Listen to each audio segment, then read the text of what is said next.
मैं तुहाडा वीर डॉक्टर हरीश मल्होत्रा अज फिर तुहाडे लई हफ्तावारी प्रोग्राम सोच दा सफ़र लैके हाजिर हाँ।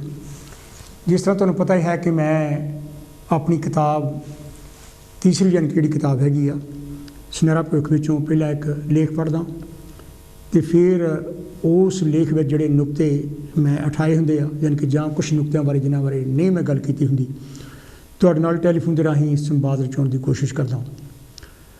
मैनूं पता तुसीं बहुत बारी कई बार टैलीफोन करते रहने तो तुहानूं लाइन नहीं मिलदियां। मैं पूरी कोशिश करूँगा कि मैं अपने लेख नूं जिन्ना भी जल्दी हो सके उन्होंने खत्म करा ताकि मैं तुहाडियां वध तो वध जिहड़ियां लाइनां लै सकां ताकि आपां किसी अंतिम सच में पहुँचने की कोशिश करिए। मैं ये भी समझदा कि कोई भी अंतिम सच नहीं हुंदा है, पर फिर भी किसी ना किसी नतीजे ते पहुँच के असी कुछ उहो जिहे नतीजे कढ़दे हैं जिन्हां नाल साडी जिंदगी तुहाडी जिंदगी ते सारे लोगों की जिंदगी ते साडा समाज जिहड़ा हैगा एक सुख भरिया जीवन बतीत कर सके। तो अज का लेख जिहड़ा मैं तुहाडे लई लैके आया हैगा उहदा नाम हैगा सफलता अते खुशी। तो ये लेख तो बाद जिहड़ा टैलीफोन तुहानूं पता है कि जिहड़ा स्क्रीन पर भी आ रहा हैगा साडा टैलीफोन नंबर हैगा 0121 502 4304। मैं एक बार फिर जोड़ा है हौली हौली रिपीट करदा क्योंकि मैनू मेरे कुछ सुहृद साथियों ने कहा कि भी टैलीफोन जोड़ा है थोड़ा जिहा हौली बोलिया करा। सो द नंबर है ये 0121 502 4304 0121 502 4304। तो जे तुसीं बरतानिया तो बाहर तो टैलीफोन कर रहे हैं तो फिर तुहानूं मोरे 0044 तो सारा नंबर 0014 121 502 4304 नंबर घुमाना पऊगा। तो तुसीं हुण तो टैलीफोन कॉल कर सकते हैं तो तुसीं अपना जिहड़ा टैलीफोन है उन्होंने होल्ड करा सकते हैं। तो जो मेरा लेख खत्म होंदा हैगा उस तो बाद मैं तुहाडे नाल टैलीफोन के राही संवाद रचाउण की कोशिश करूँगा। इस लेख का जिस तरह मैं पहले दस्सिया सी नाम हैगा सफलता ते खुशी। तो ये मेरी तीजी किताब जिहड़ी है सुनहरा भविख उहदे विचों मैं ये लेख पढ़ रहा हैगा। ਇਹਦੇ ਵਿੱਚ कोई शक नहीं कि मैडिकल साइंस ने साड़ी जिंदगी नूं जीउण लई होर लंबा कर दिता है ਅਤੇ साइंस की तरक्की ने जिंदगी नूं सावीं पद्धरी बनाउण ਅਤੇ सुख आराम देण विच भी बड़ा वाधा कीता है। पर यह भी सच्चाई है कि साडे विचों बहुत सारे लोग वो जिंदगी नहीं जी रहे जिहड़ी वो जीणी चाहुंदे हन जां सन। जिंदगी की दौड़ विच असीं इन्ना ज़्यादा उलझ गए हाँ कि बस दौड़े ही जा रहे हाँ ਅਤੇ सानू कोई किनारा नज़र नहीं आता। असीं बहुत बारी भुल जाते हाँ कि एक दिन असीं इस दुनिया तो चले जाना है ਅਤੇ ਜਿਹੋ ਜਿਹੀ ਜ਼ਿੰਦਗੀ ਅਸੀਂ ਆਪਣੇ ਮਨ ਹੀ ਮਨ ਵਿੱਚ ਚਿਤਵੀ ਸੀ ਉਹ ਅਸੀਂ ਨਹੀਂ ਜੀ ਹੋਈ ਅਤੇ ਹੁਣ ਕੋਈ ਸਮਾਂ ਨਹੀਂ ਬਚਿਆ ਸਿਵਾਏ ਝੂਰਨ ਦੇ। ਮੌਤ ਦਾ ਡਰ ਸਾਨੂੰ ਕਈ ਵਾਰ ਹੁਚਕਾ ਮਾਰਦਾ ਹੈ ਕਿ ਜ਼ਿੰਦਗੀ ਨੂੰ ਭਰਪੂਰਤਾ ਨਾਲ ਜੀਵਿਆ ਜਾਵੇ। ਸਾਨੂੰ ਮਰਨ ਵੇਲੇ ਇਹ ਗਿਲਾ ਨਹੀਂ ਹੋਣਾ ਚਾਹੀਦਾ ਕਿ ਮੈਂ ਫਲਾਣਾ ਕੰਮ ਨਾ ਕਰ ਸਕਿਆ, ਉਹ ਕੰਮ ਕਰਨ ਨਾਲ ਮੈਨੂੰ ਹੋਰ ਸਫਲਤਾ ਮਿਲ ਸਕਦੀ ਸੀ ਕਿਉਂਕਿ ਉਸ ਕੰਮ ਵਿੱਚ ਹੀ ਮੇਰਾ ਮਨ ਸੀ। ਉਹ ਕੰਮ ਕਰਨ ਨਾਲ ਮੇਰੀ ਖੁਸ਼ੀ ਵੀ ਅਸਲ ਖੁਸ਼ੀ ਵਿੱਚ ਬਦਲ ਜਾਣੀ ਸੀ। ਆਸਟ੍ਰੇਲੀਆ ਦੀ ਨਰਸ ਬਰੋਨੀ ਵੇਅਰ ਆਪਣੀ ਕਿਤਾਬ ਦ ਟੌਪ 5 ਰਿਗਰੈਟਸ ਆਫ ਦ ਡਾਇੰਗ ਵਿੱਚ ਲਿਖਦੀ ਹੈ, ਕਾਸ਼ ਇਸ ਤਰ੍ਹਾਂ ਹੁੰਦਾ ਕਿ ਮੈਂ ਉਹ ਜ਼ਿੰਦਗੀ ਜਿਉਂਦੀ ਜੋ ਮੈਂ ਸੱਚੀ ਮੁੱਚੀ ਜੀਣਾ ਚਾਹੁੰਦੀ ਸੀ, ਨਾ ਕਿ ਜੋ ਹੋਰ ਲੋਕ ਚਾਹੁੰਦੇ ਸੀ कि मैं इहो जी जिंदगी जीवां। बहुत बारी जिंदगी में असीं इहो जिहे फैसले कर बैठते हाँ जो होर लोग चाहते हैं जां जिन्हां विच उन्हां दा यकीन हुंदा है। असीं कोई डिग्री पढ़ाई इस करके कर लैंदे हाँ कि साडे माँ बाप जां होर सलाहू ये कहिंदे हैं कि फलानी डिग्री पढ़ाई करनी तुहाडे लई चंगी है। ये गल बहुत सारे एशियन मापिਆਂ उत्ते टुकदी है। वो बच्चे नूं डॉक्टर, वकील, अकाउंटेंट ਜਾਂ ਫਾਰਮਾਸਿਸਟ ਵਗੈਰਾ ਬਣਾਉਣਾ ਚਾਹੁੰਦੇ ਹਨ ਭਾਵੇਂ ਕਿ ਬੱਚੇ ਦੀ ਇਹਨਾਂ ਕਿਸੇ ਵੀ ਵਿਸ਼ੇ ਵਿੱਚ ਦਿਲਚਸਪੀ ਨਾ ਹੋਵੇ। ਇਹ ਇੱਕ ਕਿਸਮ ਦੀ ਆਪਣੀ ਮਰਜ਼ੀ ਠੋਸਣ ਵਾਲੀ ਗੱਲ ਹੁੰਦੀ ਹੈ ਤਾਂ ਕਿ ਪ੍ਰਚਲਿਤ ਅਤੇ ਪ੍ਰਮਾਣਿਤ ਵਿਸ਼ਿਆਂ ਨਾਲ ਸਮਾਜ ਵਿੱਚ ਛਵੀ ਬਣ ਸਕੇ। ਇੱਕ ਕਾਰਨ ਇਹ ਵੀ ਹੈ ਕਿ ਮਰਜ਼ੀ ਠੋਸਣ ਵਾਲਿਆਂ ਅਤੇ ਸਲਾਹ ਦੇਣ ਵਾਲਿਆਂ ਨੂੰ ਖੁਦ ਆਪ ਪਤਾ ਨਹੀਂ ਹੁੰਦਾ ਕਿ ਬੱਚੇ ਦੇ ਮਨ ਦੀ ਆਵਾਜ਼ ਸੁਣਨੀ ਕਿੰਨੀ ਜ਼ਰੂਰੀ ਹੈ।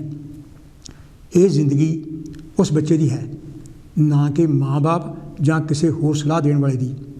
ਜ਼ਿੰਦਗੀ ਦਾ ਮਹੱਲ ਉਸਾਰਨ ਵਾਲੇ ਇਹ ਅਹਿਮ ਸਾਲ ਬੱਚੇ ਦੀ ਜ਼ਿੰਦਗੀ ਅਤੇ ਉਹਦੀਆਂ ਖੁਸ਼ੀਆਂ ਨੂੰ ਬਹੁਤ ਜ਼ਿਆਦਾ ਪ੍ਰਭਾਵਿਤ ਕਰਦੇ ਹਨ। ਬਦੋਰਿਦਾ ਕੀਤਾ ਕੰਮ ਕਦੇ ਵੀ ਸਾਨੂੰ ਖੁਸ਼ ਨਹੀਂ ਰੱਖ ਸਕਦਾ। ਸਾਡੇ ਮਨ ਵਿੱਚ ਨਿਰਾਸ਼ਾ ਅਤੇ ਰੋਹ ਉੱਠਦਾ ਰਹੇਗਾ ਕਿ ਸ਼ਾਇਦ ਕਈ ਵਾਰ ਇਹੋ ਜਿਹੇ ਹਾਲਾਤਾਂ ਵਿੱਚ ਉਹ ਬੱਚਾ ਵੱਡਾ ਹੋਣ 'ਤੇ ਸਾਨੂੰ ਕਦੇ ਮਾफ़ ਵੀ ਨਾ ਕਰੇ। ਮੈਨੂੰ ਆਪਣਾ ਬਚਪਨ ਯਾਦ ਹੈ ਕਿ ਜਦ ਮੈਂ 10ਵੀਂ ਪਾਸ ਕੀਤੀ ਤਾਂ ਮੈਂ ਜ਼ਿਲ੍ਹਾ ਕਪੂਰਥਲੇ ਵਿੱਚੋਂ ਪਹਿਲੇ ਨੰਬਰ 'ਤੇ ਸਾਂ ਅਤੇ ਮੈਨੂੰ ਨੈਸ਼ਨਲ ਸਕੋਲਰਸ਼ਿਪ ਮਿਲਿਆ ਸੀ। ਪੜ੍ਹਨ ਵਿੱਚ ਤੇਜ਼ ਹੋਣ ਕਰਕੇ ਘਰਦਿਆਂ ਨੇ ਮੈਡੀਕਲ ਸਾਇੰਸ ਦੇ ਵਿਸ਼ੇ ਲੈ ਕੇ ਦੇ ਦਿੱਤੇ, ਪਰ ਮੈਂ ਮਹਿਸੂਸ ਕਰਦਾ ਕਿ ਅਗਰ ਕੋਈ ਨਿਰੋਈ ਅਗਵਾਈ ਹੁੰਦੀ ਤਾਂ ਮੈਂ ਹਿਸਾਬ ਦਾ ਵਿਸ਼ਾ ਲੈ ਕੇ MA ਕਰ ਸਕਦਾ ਸੀ ਜਾਂ ਅੰਗਰੇਜ਼ੀ ਪੰਜਾਬੀ ਵਿੱਚ MA PhD ਕੀਤੀ ਜਾ ਸਕਦੀ ਸੀ। ਖੈਰ, ਇਸ ਗੱਲ ਨੇ ਮੇਰੀ ਪੜ੍ਹਾਈ ਦੇ ਸਾਲ ਕਾਫੀ ਦੂਰ ਕਰ ਦਿੱਤੇ ਜੋ ਬਰਤਾਨੀਆ ਆ ਕੇ ਮੈਂ ਕੰਮ ਛੱਡ ਕੇ ਆਪਣੇ ਬਲਬੂਤੇ 'ਤੇ ਡਾਕਟਰੇਟ ਕੀਤੀ। ਮੇਰੇ ਵਰਗੇ ਬਹੁਤ ਸਾਰੇ ਹੋਰ ਵਿਦਿਆਰਥੀ ਵੀ ਹੋਣਗੇ ਜਿਨ੍ਹਾਂ ਨੂੰ ਸਹੀ ਰਾਹ ਨਹੀਂ ਸੀ ਦਰਸਾਇਆ ਗਿਆ।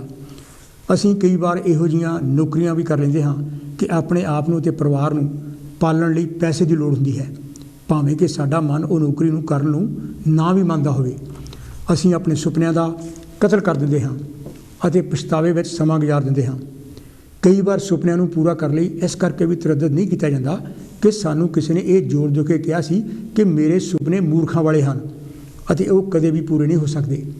ਪਰ ਸੋਚਣ ਵਾਲੀ ਗੱਲ ਇਹ ਹੈ ਕਿ ਅਗਰ ਕਿਸੇ ਦੀ ਪਰਵਾਹ ਨਾ ਕੀਤੀ ਹੁੰਦੀ ਅਤੇ ਉਹਨਾਂ ਸੁਪਨਿਆਂ ਨੂੰ ਪੂਰਾ ਕਰਨ ਦੀ ਕੋਸ਼ਿਸ਼ ਕੀਤੀ ਗਈ ਹੁੰਦੀ ਤਾਂ ਜ਼ਿੰਦਗੀ ਦੀ ਹਕੀਕਤ ਵੱਖਰੀ ਕਿਸਮ ਦੀ ਹੋਣੀ ਸੀ। ਤੁਸੀਂ ਕਿਹੋ ਜਿਹੇ ਕੱਪੜੇ ਪਹਿਨਣੇ ਪਸੰਦ ਕਰਦੇ ਹੋ ਅਤੇ ਕਿਹੋ ਜਿਹਾ ਕੰਮ ਕਰਦੇ ਹੋ ਅਤੇ ਕਿਸ ਤਰ੍ਹਾਂ ਜ਼ਿੰਦਗੀ ਜੀਂਦੇ ਹੋ ਅਤੇ ਕਿਸ ਨਾਲ ਜ਼ਿੰਦਗੀ ਦਾ ਜ਼ਿਆਦਾ ਸਮਾਂ ਬਤੀਤ ਕਰਦੇ ਹੋ ਜਾਂ ਕਰਨਾ ਚਾਹੁੰਦੇ ਹੋ, ਇਹ ਜ਼ਿੰਦਗੀ ਤੁਹਾਡੀ ਹੈ।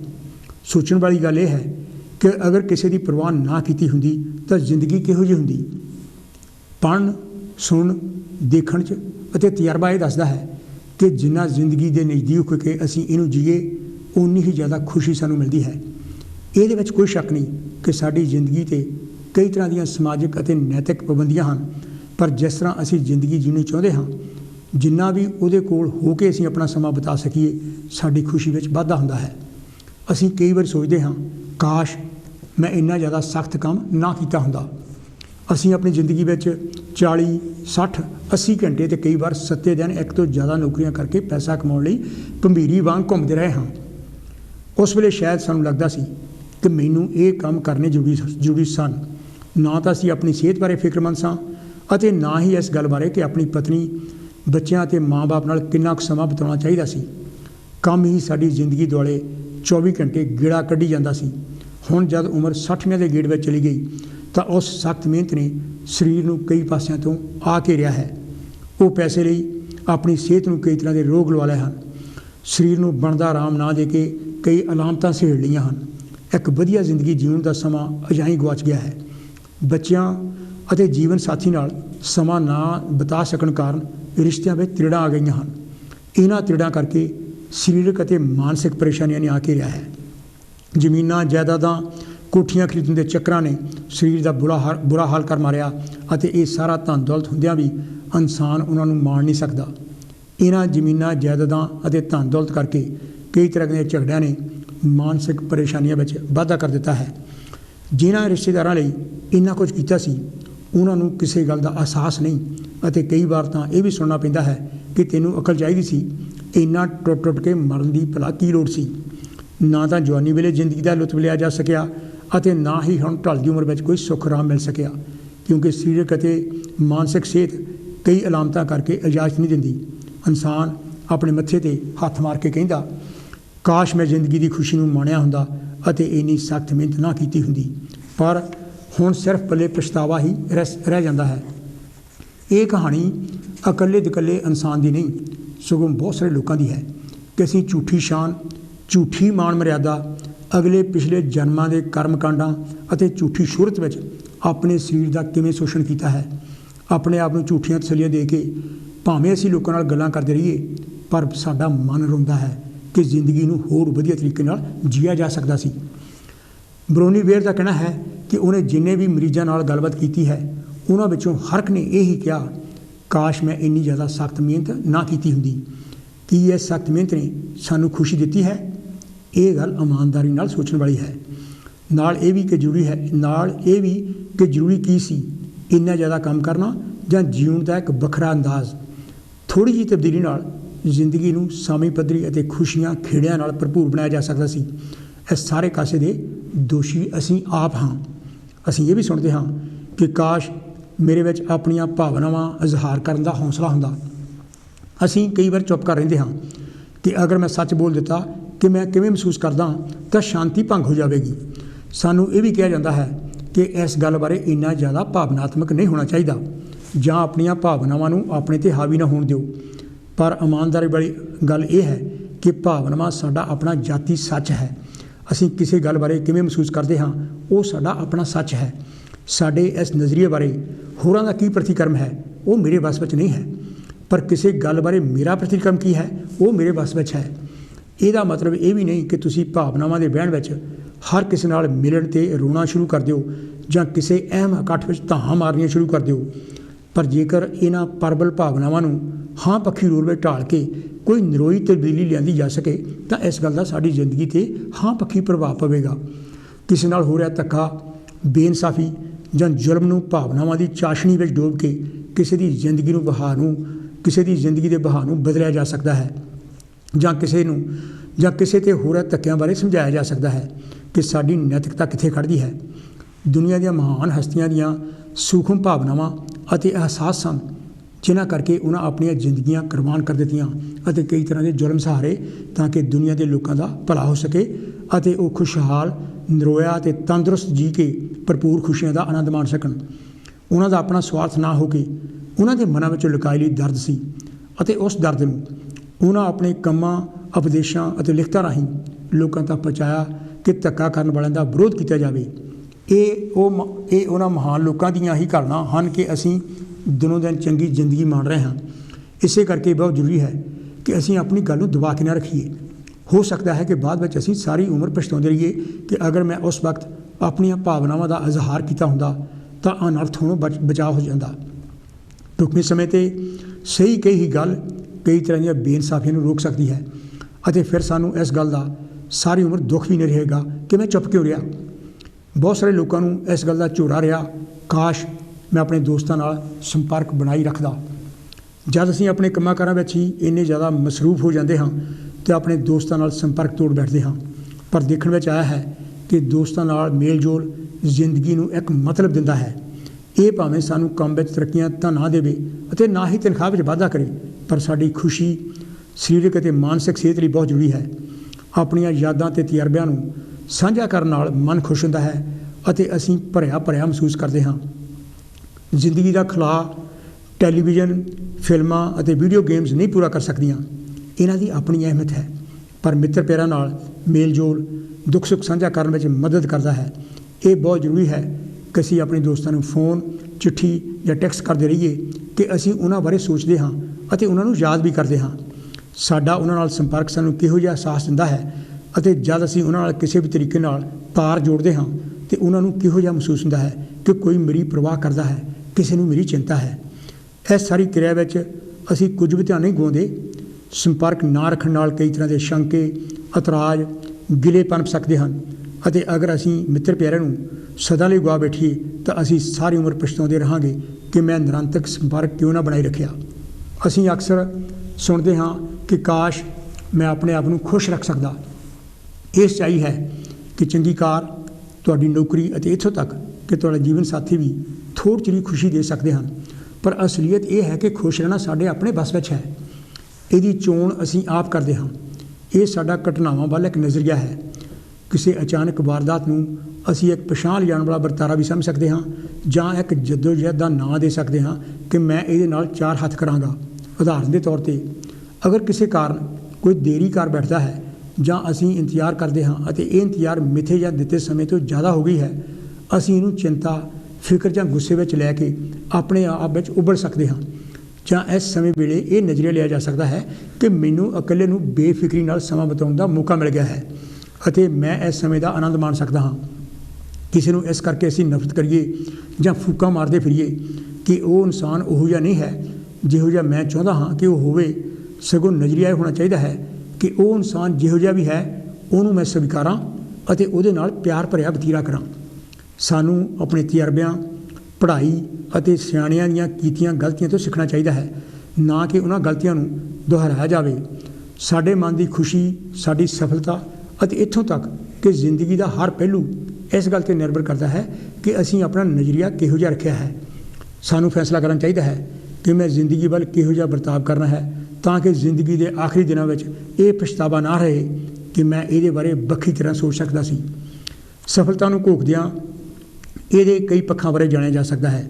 ਤੁਸੀਂ ਆਪਣੀ ਨੌਕਰੀ ਜਾਂ ਜੋ ਵੀ ਕਰ ਰਹੇ ਹੋ ਉਹਦੇ ਵਿੱਚ ਸਫਲ ਹੋ, ਜਾਂ ਤੁਸੀਂ ਆਪਣੀ ਹੌਬੀ ਜਾਂ ਸ਼ੌਕ ਵਿੱਚ ਮੱਲਾਂ ਮਾਰ ਰਹੇ ਹੋ, ਤਾਂ ਜਾਂ ਤੁਹਾਡਾ ਵਿਆਹ ਬਹੁਤ ਸੁੱਖ ਆਰਾਮਦਾਇਕ ਅਤੇ ਸਫਲ ਹੈ। ਕੋਈ ਵੀ ਸਫਲਤਾ ਹੋਵੇ, ਪਰ ਇਹਨਾਂ ਸਭ ਸਫਲਤਾਵਾਂ ਦੇ ਪਿੱਛੇ ਇੱਕ ਗੱਲ ਜ਼ਰੂਰ ਕੰਮ ਕਰਦੀ ਹੈ ਕਿ ਸਫਲ ਲੋਕਾਂ ਦੇ ਮਨਾਂ ਵਿੱਚ ਸਫਲ ਹੋਣ ਦੀ ਤੜਪ ਅਤੇ ਤੀਬਰ ਇੱਛਾ ਇੰਨੀ ਜ਼ਿਆਦਾ ਪ੍ਰਬਲ ਹੁੰਦੀ ਹੈ ਕਿ ਉਹਨਾਂ ਦੇ ਰਾਹਾਂ ਵਿੱਚ ਜਿੰਨੀਆਂ ਵੀ ਮਰਜ਼ੀ ਅੜਚਣਾਂ ਆ ਜਾਣ, ਉਹ ਉਨੀ ਦੇਰ ਤੱਕ ਚੈਨ ਨਾਲ ਨਹੀਂ ਬੈਠਦੇ ਜਿੰਨੀ ਦੇਰ ਮੰਜ਼ਿਲ ਤੱਕ ਨਾ ਪਹੁੰਚ ਸਕਣ। ਕਈ ਵਾਰ ਸਫਲ ਲੋਕਾਂ ਦੀਆਂ ਜੀਵਨੀਆਂ ਜਾਂ ਖਾਕੇ ਲਿਖਣ ਵਾਲੇ ਇਹੋ ਜਿਹੀ ਤਸਵੀਰ ਪੇਸ਼ ਕਰਦੇ ਹਨ ਕਿ ਬਸ ਉਹ ਸਿੱਧੀ ਸਤੀਰ ਮੰਜ਼ਿਲ ਤੱਕ ਪਹੁੰਚ ਗਏ ਸਨ। ਪਰ ਸੱਚਾਈ ਇਹ ਹੈ ਕਿ ਚਾਹੇ ਉਹ ਸਫਲ ਲੋਕ ਵਪਾਰੀ, ਸਾਇੰਸਦਾਨ, ਲੇਖਕ, ਐਕਟਰ ਜਾਂ ਖਿਡਾਰੀ ਸਨ, ਜ਼ਿੰਦਗੀ ਵਿੱਚ ਬਹੁਤ ਵਾਰੀ ਫੇਲ ਹੋਏ ਸਨ, ਪਰ ਉਹਨਾਂ ਕਦੇ ਹੌਸਲਾ ਨਹੀਂ ਸੀ ਛੱਡਿਆ। ਉਹ ਵਾਰ-ਵਾਰ ਫੇਲ ਹੁੰਦੇ ਰਹੇ ਅਤੇ ਇਸ ਤੋਂ ਸਿੱਖਦੇ ਰਹੇ, ਪਰ ਦ੍ਰਿੜਤਾ ਨਾਲ ਫਿਰ ਉੱਠ ਕੇ ਕੋਸ਼ਿਸ਼ਾਂ ਕਰਦੇ ਰਹੇ ਜਦ ਤੱਕ ਮੰਜ਼ਿਲਾਂ ਜਾਂ ਟੀਚਾ ਹਾਸਲ ਨਾ ਕਰ ਲਿਆ। ਜੇਕਰ ਅਸੀਂ ਜ਼ਿੰਦਗੀ ਵਿੱਚ ਖੁਸ਼ੀ ਅਤੇ ਸਫਲਤਾ ਲੈਣੀ ਚਾਹੁੰਦੇ ਹਾਂ ਤਾਂ ਇਸ ਗੱਲ ਨੂੰ ਪੱਲੇ ਬੰਨ੍ਹ ਲਈਏ ਕਿ ਅਸੀਂ ਡਿੱਗ ਡਿੱਗ ਕੇ ਹੀ ਜਵਾਨ ਹੋਵਾਂਗੇ। ਸਗੋਂ ਸੱਚਾਈ ਤਾਂ ਇਹ ਹੈ ਕਿ ਜਦ ਅਸੀਂ ਫੇਲ ਹੋ ਜਾਂਦੇ ਹਾਂ ਤਾਂ ਦੁਬਾਰਾ ਫਿਰ ਹੋਰ ਜ਼ਿਆਦਾ ਮਿਹਨਤ ਨਾਲ ਕੋਸ਼ਿਸ਼ ਕਰਦੇ ਹਾਂ। ਇਹ ਫੇਲ ਹੋਏ ਲੋਕ ਇਹਦੀ ਜ਼ਿੰਮੇਵਾਰੀ ਆਪਣੇ ਸਿਰ ਲੈਂਦੇ ਹਨ, ਨਾ ਕਿ ਆਪਣੀਆਂ ਕਮਜ਼ੋਰੀਆਂ ਦਾ ਕਿਸੇ ਹੋਰ ਨੂੰ ਦੋਸ਼ੀ ਬਣਾਉਂਦੇ ਹਨ। ਆਓ ਸੰਖੇਪ ਵਿੱਚ ਕੁਝ ਮਹਾਨ ਵਿਅਕਤੀਆਂ ਦੀਆਂ ਜੀਵਨੀਆਂ 'ਤੇ ਝਾਤੀ ਮਾਰੀਏ। ਹੈਨਰੀ ਫੋਰਡ ਮੋਟਰ ਕੰਪਨੀ ਦੇ ਕਰਤਾ ਧਰਤਾ ਹੈਨਰੀ ਫੋਰਡ ਨੂੰ ਜ਼ਿੰਦਗੀ ਵਿੱਚ ਕਈ ਅਸਫਲਤਾਵਾਂ ਦਾ ਮੂੰਹ ਦੇਖਣਾ ਪਿਆ ਸੀ। ਜਦ ਉਹਨੇ ਮੋਟਰ ਕਾਰ ਬਣਾਉਣੀ ਸ਼ੁਰੂ ਕੀਤੀ ਤਾਂ 1.5 ਸਾਲ ਬਾਅਦ ਹੀ ਅਸਫਲ ਹੋ ਗਿਆ ਅਤੇ ਉਹਦੀ ਕੰਪਨੀ ਨੂੰ ਪੈਸੇ ਦੇਣ ਵਾਲੇ ਸ਼ਾਹੂਕਾਰਾਂ ਪੈਸੇ ਦੇਣੇ ਬੰਦ ਕਰ ਦਿੱਤੇ। ਫਿਰ ਹੈਨਰੀ ਫੋਰਡ ਨੇ ਕੁਝ ਪੈਸੇ ਇਕੱਠੇ ਕਰਕੇ ਅਤੇ ਸ਼ਾਹੂਕਾਰਾਂ ਤੋਂ ਕਰਜ਼ਾ ਲੈ ਕੇ ਦੁਬਾਰਾ ਕਾਰ ਕੰਪਨੀ ਖੋਲ੍ਹੀ, ਪਰ ਸਾਲ ਬਾਅਦ ਹੀ ਕੰਮ ਠੱਪ ਹੋ ਗਿਆ। ਹੁਣ ਸਾਰੀ ਮੋਟਰ ਇੰਡਸਟਰੀ ਨੂੰ ਉਹਦੇ ਤੋਂ ਯਕੀਨ ਉੱਡ ਗਿਆ ਸੀ ਅਤੇ ਕੋਈ ਵੀ ਸ਼ਾਹੂਕਾਰ ਉਹਨੂੰ ਪੈਸੇ ਦੇਣ ਲਈ ਤਿਆਰ ਨਹੀਂ ਸੀ, ਪਰ ਉਹਨੇ ਹੌਸਲਾ ਨਾ ਛੱਡਿਆ ਅਤੇ ਇੱਕ ਸ਼ਾਹੂਕਾਰ ਨੂੰ ਪੈਸੇ ਦੇਣ ਲਈ ਮਨਾ ਲਿਆ। ਬਸ ਫਿਰ ਕੀ ਸੀ, ਉਹਦੀ ਕੰਪਨੀ ਦਿਨ ਦੁਗਣੀ ਰਾਤ ਚੌਗਣੀ ਤਰੱਕੀ ਕਰਨ ਲੱਗ ਪਈ ਅਤੇ ਅੱਜ ਤੱਕ ਫੋਰਡ ਮੋਟਰ ਇੰਡਸਟਰੀ ਦਾ ਆਪਣਾ ਨਾਂ ਹੈ। ਵਾਲਟ ਡਿਜ਼ਨੀ ਜੋ ਬਹੁਤ ਵੱਡਾ ਉਦਯੋਗਪਤੀ ਹੈ, ਜਿਹਨੇ ਕਈ ਥੀਮ ਪਾਰਕ ਅਤੇ ਫਿਲਮੀ ਸਟੂਡੀਓ ਵੀ ਬਣਾਏ ਹੋਏ ਹਨ, ਆਪਣੀ ਜ਼ਿੰਦਗੀ ਵਿੱਚ ਬਹੁਤ ਵਾਰ ਅਸਫਲ ਹੋਇਆ ਸੀ। ਵਾਲਟ ਨੂੰ ਕੈਨਸਾਸ ਸਿਟੀ ਸਟਾਰ ਨਿਊਜ਼ਪੇਪਰ ਵਿੱਚੋਂ ਕੱਢ ਦਿੱਤਾ ਗਿਆ ਸੀ ਕਿ ਉਹ ਵੱਖਰੀ ਤਰ੍ਹਾਂ ਸੋਚ ਨਹੀਂ ਸੀ ਸਕਦਾ। 1922 ਵਿੱਚ ਉਹਨੇ ਆਪਣੀ ਕੰਪਨੀ ਲਾਫ ਓ ਗ੍ਰੈਮ ਖੋਲ੍ਹੀ, ਜੋ ਕਾਰਟੂਨ ਅਤੇ ਫਿਲਮਾਂ ਲਈ ਇਸ਼ਤਿਹਾਰਬਾਜ਼ੀ ਨਹੀਂ ਕਰਿਆ ਕਰਦੀ ਸੀ, ਪਰ 1923 ਵਿੱਚ ਹੀ ਇਸ ਕੰਪਨੀ ਦਾ ਦਿਵਾਲਾ ਨਿਕਲ ਗਿਆ। ਫਿਰ ਵੀ ਵਾਲਟ ਡਿਜ਼ਨੀ ਨੇ ਹੌਸਲਾ ਨਾ ਹਾਰਿਆ, ਕੈਨਸਾਸ ਸ਼ਹਿਰ ਛੱਡ ਕੇ ਹਾਲੀਵੁੱਡ ਚਲਾ ਗਿਆ, ਜਿੱਥੇ ਜਾ ਕੇ ਉਹਨੇ ਦ ਵਾਲਟ ਡਿਜ਼ਨੀ ਕੰਪਨੀ ਖੋਲ੍ਹੀ, ਜੋ ਹੁਣ ਤੱਕ ਚੜ੍ਹਦੀਆਂ ਕਲਾ ਵਿੱਚ ਹੈ। Richard Branson Virgin airline, railway Virgin Atlantic, Virgin music ਅਤੇ ਵਰਜਨ ਐਕਟਿਵ ਦਾ ਮਾਲਕ ਇੱਕ ਬਹੁਤ ਹੀ ਜ਼ਿਆਦਾ ਸਫਲ ਵਪਾਰੀ ਹੈ। ਪਰ ਜਦ ਉਹ 16 ਸਾਲ ਦਾ ਸੀ ਤਾਂ ਉਹਨੂੰ ਸਕੂਲ ਵਿੱਚੋਂ ਕੱਢ ਦਿੱਤਾ ਗਿਆ ਸੀ ਅਤੇ ਉਹਨੇ ਇੱਕ ਵਿਦਿਆਰਥੀਆਂ ਲਈ ਮੈਗਜ਼ੀਨ ਸ਼ੁਰੂ ਕੀਤਾ, ਜਿਹਦੇ ਵਿੱਚ ਉਹ ਸਫਲ ਨਾ ਹੋ ਸਕਿਆ। ਫਿਰ ਉਹਨੇ ਡਾਕ ਰਾਹੀਂ ਰਿਕਾਰਡ ਵੇਚਣ ਦਾ ਵਪਾਰ ਸ਼ੁਰੂ ਕੀਤਾ, ਜੋ ਚੱਲ ਪਿਆ, ਅਤੇ ਇਸ ਤੋਂ ਬਾਅਦ ਉਹਨੇ ਰਿਕਾਰਡਾਂ ਦੀ ਵਰਜਨ ਨਾਂ ਦੀ ਦੁਕਾਨ ਖੋਲ੍ਹੀ। ਭਾਵੇਂ ਉਹ ਅੱਜ ਸਫਲ ਵਪਾਰੀ ਹੈ, ਪਰ ਵਰਜਨ ਕੋਲਾ, version vodka, version ਕਲੋਦਮ, version Y ਅਤੇ ਵਰਜਨ ਕਾਰਡਸ ਦੇ ਵਪਾਰਾਂ ਵਿੱਚ ਉਹ ਅਸਫਲ ਰਿਹਾ ਸੀ। ਓਪਰਾ ਵਿਨਫਰੇ ਅਮਰੀਕਾ ਦੇ ਟੈਲੀਵਿਜ਼ਨ ਮੀਡੀਆ ਵਿੱਚ ਓਪਰਾ ਨੂੰ ਪਹਿਲੇ ਨੰਬਰ ਦੀ ਮਸ਼ਹੂਰ ਔਰਤ ਮੰਨਿਆ ਜਾਂਦਾ ਹੈ, ਜੋ ਕਿ ਇੱਕ ਐਕਟਰੈਸ ਅਤੇ ਪ੍ਰੋਡਿਊਸਰ ਵੀ ਹੈ। ਅੱਜ ਟੈਲੀਵਿਜ਼ਨ ਉੱਤੇ ਉਹ ਸਭ ਤੋਂ TC ਉੱਤੇ ਹੈ, ਪਰ ਸ਼ੁਰੂ ਵਿੱਚ ਉਹਨੂੰ ਇੱਕ ਰਿਪੋਰਟਰ ਦੀ ਨੌਕਰੀ ਤੋਂ ਕੱਢ ਦਿੱਤਾ ਗਿਆ ਸੀ ਕਿ ਉਹ ਟੈਲੀਵਿਜ਼ਨ ਲਈ ਠੀਕ ਨਹੀਂ। ਸ਼ਾਮ ਦੀਆਂ 6 ਵਜੇ ਵਾਲੀਆਂ ਖਬਰਾਂ ਤੋਂ ਕੱਢ ਦਿੱਤਾ ਗਿਆ ਕਿ ਉਹ ਸਵੇਰੇ 6 ਵਜੇ ਖਬਰਾਂ ਦਿਆ ਕਰੇ। J.K. ਰੋਲਿੰਗ, ਜਿਹਨੇ ਹੈਰੀ ਪੋਟਰ ਕਿਤਾਬਾਂ ਲਿਖੀਆਂ, ਜਿਹਦੀਆਂ 400 ਮਿਲੀਅਨ ਕਾਪੀਆਂ ਵਿਕ ਚੁੱਕੀਆਂ ਹਨ ਅਤੇ ਬਹੁਤ ਸਫਲ ਫਿਲਮਾਂ ਵੀ ਚੱਲ ਰਹੀਆਂ ਹਨ, ਉਹਨੂੰ ਕਈ ਪਬਲਿਸ਼ਰਾਂ ਨੇ ਕਿਤਾਬ ਛਾਪਣ ਤੋਂ ਇਨਕਾਰ ਕਰ ਦਿੱਤਾ ਸੀ ਕਿ ਇਹ ਕਿਤਾਬਾਂ ਬੱਚਿਆਂ ਲਈ ਠੀਕ ਨਹੀਂ ਹਨ ਅਤੇ ਬੱਚਿਆਂ ਦੀਆਂ ਕਿਤਾਬਾਂ ਤੋਂ ਕਦੇ ਕੋਈ ਪੈਸੇ ਦਾ ਲਾਭ ਵੀ ਨਹੀਂ ਹੁੰਦਾ। J.K. ਰੋਲਿੰਗ ਦੀ ਕਹਾਣੀ ਇਸ ਕਰਕੇ ਵੀ ਰੋਚਕ ਹੈ ਕਿ ਜਦ ਉਹਨੇ ਲਿਖਣਾ ਸ਼ੁਰੂ ਕੀਤਾ ਤਾਂ ਉਹਦਾ ਤਲਾਕ ਹੋ ਚੁੱਕਾ ਸੀ ਅਤੇ ਆਪਣੇ ਬੱਚਿਆਂ ਨੂੰ ਮਿਲਦੇ ਸਰਕਾਰੀ ਭੱਤਿਆਂ 'ਤੇ ਪਾਲ ਰਹੇ ਸੀ। ਬਿਲ ਗੇਟਸ ਮਾਈਕਰੋਸਾਫਟ ਦਾ ਚੇਅਰਮੈਨ ਅੱਜ ਮੰਨਿਆ ਹੋਇਆ ਵਪਾਰੀ ਹੈ ਅਤੇ ਅਮੀਰ ਆਦਮੀ ਹੈ। ਉਹਨੇ ਸ਼ੁਰੂ ਵਿੱਚ ਆਪਣੇ ਦੋਸਤਾਂ ਪੌਲ ਐਲਨ ਅਤੇ ਪੌਲ ਮਿਲਵਰਟ ਨਾਲ ਟਰਾਫ ਓ ਡਾਟਾ ਨਾਂ ਦੀ ਕੰਪਨੀ ਖੋਲ੍ਹੀ ਸੀ ਕਿ ਟ੍ਰੈਫਿਕ ਬਾਰੇ ਰਿਪੋਰਟਾਂ ਦੇ ਸਕੇ, ਪਰ ਉਹ ਆਪਣੇ ਵਪਾਰ ਵਿੱਚ ਸਫਲ ਨਾ ਹੋ ਸਕਿਆ। 1974 ਅਤੇ 1980 ਵਿੱਚ ਕੰਪਨੀ ਨੂੰ ਇੰਨਾ ਜ਼ਿਆਦਾ ਘਾਟਾ ਪਿਆ ਕਿ ਅਖੀਰ ਵਿੱਚ ਕੰਪਨੀ ਨੂੰ ਬੰਦ ਕਰਨਾ ਪਿਆ, ਪਰ ਉਹਨੇ ਹੌਸਲਾ ਨਾ ਹਾਰਿਆ ਅਤੇ ਬਾਅਦ ਵਿੱਚ ਆਪਣੇ ਦੋਸਤ ਪੌਲ ਐਲਨ ਨਾਲ ਮਿਲ ਕੇ ਮਾਈਕਰੋਸਾਫਟ ਦੀ ਕੰਪਨੀ ਖੋਲ੍ਹੀ ਜੋ ਅੱਜ ਦਿਨ ਦੁਗਣੀ ਅਤੇ ਰਾਤ ਚੌਗੁਣੀ ਤਰੱਕੀ ਕਰ ਰਹੀ ਹੈ। ਇਸੇ ਤਰ੍ਹਾਂ ਦੁਨੀਆ ਦੇ ਹੋਰ ਸਫਲ ਲੋਕਾਂ ਦੇ ਕਿੱਸੇ ਹਨ ਜਿੱਥੇ ਉਹ ਵਾਰ-ਵਾਰ ਫੇਲ ਹੋਏ ਪਰ ਉਹਨਾਂ ਹੌਸਲਾ ਨਾ ਹਾਰਿਆ। ਸਿੱਖਣ ਵਾਲੀ ਗੱਲ ਇਹ ਹੈ ਕਿ ਜ਼ਿੰਦਗੀ ਵੱਲ ਸਾਡਾ ਨਜ਼ਰੀਆ ਕੀ ਹੈ ਜੋ ਸਾਨੂੰ ਸਫਲ ਬਣਾਉਂਦਾ ਹੈ ਅਤੇ ਇਸ ਦੀ ਵੀ ਖੁਸ਼ੀ ਪ੍ਰਾਪਤ ਕਰਨ ਵੱਲ ਲਿਜਾਂਦਾ ਹੈ। ਇਹ ਜ਼ਿੰਦਗੀ ਸਾਡੀ ਆਪਣੀ ਹੈ ਜਿਹਨੂੰ ਉਸੇ ਤਰ੍ਹਾਂ ਹੀ ਜੀਆ ਜਾਏ ਜਿਸ ਤਰ੍ਹਾਂ ਅਸੀਂ ਆਪ ਖੁਦ ਚਾਹੁੰਦੇ ਹਾਂ, ਨਾ ਕਿ ਸਾਨੂੰ ਜ਼ਿੰਦਗੀ ਬਸਰ ਕਰਨ ਲਈ ਕੋਈ ਹੋਰ ਚਾਲਕ ਚੋਭਾ ਮਾਰਦਾ ਫਿਰੇ। ਇਹ ਤਾਂ ਸੀ ਜੀ ਮੇਰਾ ਲੇਖ ਜਿਹੜਾ ਮੈਂ ਤੁਹਾਡੇ ਨਾਲ ਸਾਂਝਾ ਕੀਤਾ ਹੈਗਾ ਇਸ ਕਿਤਾਬ ਸੁਨਹਿਰੀ ਭਵਿੱਖ ਵਿੱਚੋਂ ਸਫਲਤਾ ਅਤੇ ਖੁਸ਼ੀ। ਅਤੇ ਹੁਣ ਮੈਂ ਤੁਹਾਡੇ ਟੈਲੀਫੋਨ ਕਾਲਸ ਦੀ ਵੇਟ ਕਰ ਰਿਹਾ ਤਾਂ ਕਿ ਮੈਂ ਤੁਹਾਡਾ ਟੈਲੀਫੋਨ ਦੇ ਰਾਹੀਂ ਸੰਵਾਦ ਰਚਾ ਸਕਾਂ। ਹੈਲੋ ਜੀ, ਕੌਣ ਤੇ ਜੀ, ਕਿੱਥੋਂ ਬੋਲਦੇ ਆ? ਵੈਲਕਮ ਹੈ ਜੀ। ਡਾਕਟਰ ਸਾਹਿਬ ਮੈਂ ਫਕੀਰ ਚੌਹਾਨ ਬੋਲਦਾ ਬਰਮਿੰਘਮ ਤੋਂ। ਚੌਹਾਨ ਸਾਹਿਬ ਵੈਲਕਮ ਹੈ ਤੁਹਾਡਾ। ਕੀ ਕਹਿਣਾ ਚਾਹੋਗੇ? ਪਰ ਜਿਹੜਾ ਅੱਜ ਆਪਨੇ ਵਿਸ਼ਾ ਰੱਖਿਆ ਸਫਲਤਾ ਤੇ ਖੁਸ਼ੀ, ਹਾਂਜੀ, ਕਿਉਂਕਿ ਦੇਖੋ ਇਹਨਾਂ ਦਾ ਆਪਸ ਵਿੱਚ ਹੀ ਬਹੁਤ ਸੰਬੰਧ ਹੈ। ਹਾਂਜੀ, ਕਿਉਂਕਿ ਜੇ ਆਪਾਂ ਭਾਰਤ ਦੇ ਸੰਦਰਭ ਵਿੱਚ ਦੇਖਦੇ ਹਾਂ ਕਿ ਉੱਥੇ ਸਫਲਤਾ ਕਿਉਂ ਨਹੀਂ, ਖੁਸ਼ੀ ਕਿਉਂ ਨਹੀਂ, ਕਿਉਂਕਿ ਜਿਸ ਵੇਲੇ ਕੋਈ ਉੱਥੇ ਸੁਰਤ ਸੰਭਾਲਦਾ ਉਹਨੂੰ ਪਹਿਲਾਂ ਇਹੀ ਦੱਸਿਆ ਜਾਂਦਾ ਵੀ ਜੇ ਤੂੰ ਗਰੀਬ ਆ ਤਾਂ ਤੇਰੀ ਕਿਸਮਤ ਮਾੜੀ ਆ। ਹਾਂਜੀ, ਹਾਂਜੀ, ਵੀ ਤੂੰ ਪਿਛਲੇ ਜਨਮ ਚੰਗੇ ਕੰਮ ਨਹੀਂ ਕੀਤੇ। ਔਰ ਜਿਹੜੇ ਲੋਕਾਂ ਦੇ ਮਨ ਦੇ ਵਿੱਚ ਇਹ ਗੱਲ ਵੜ ਜਾਂਦੀ ਆ ਉਹ ਬਿਲਕੁਲ ਸੰਘਰਸ਼ ਨਹੀਂ ਕਰਦੇ। ਹਾਂਜੀ, ਹਾਂਜੀ, ਹਾਂਜੀ, ਉਹਨਾਂ ਦੇ ਘਰ ਗਰੀਬੀ ਰਹਿੰਦੀ ਹੈ। ਫਿਰ ਉਹ ਸਫਲਤਾ ਕਿੱਥੋਂ ਆਉਣੀ, ਖੁਸ਼ੀ ਕਿੱਥੋਂ ਆਉਣੀ ਹੈ? ਕਿਉਂਕਿ ਮੈਂ ਕੁਝ ਬਚਪਨ ਦੀਆਂ ਗੱਲਾਂ ਸਾਂਝੀਆਂ ਕਰਨਾ ਚਾਹੁੰਦਾ ਵੀ ਮੇਰੇ ਆਪਣੇ ਪਿੰਡ ਦੀ ਗੱਲ ਆ।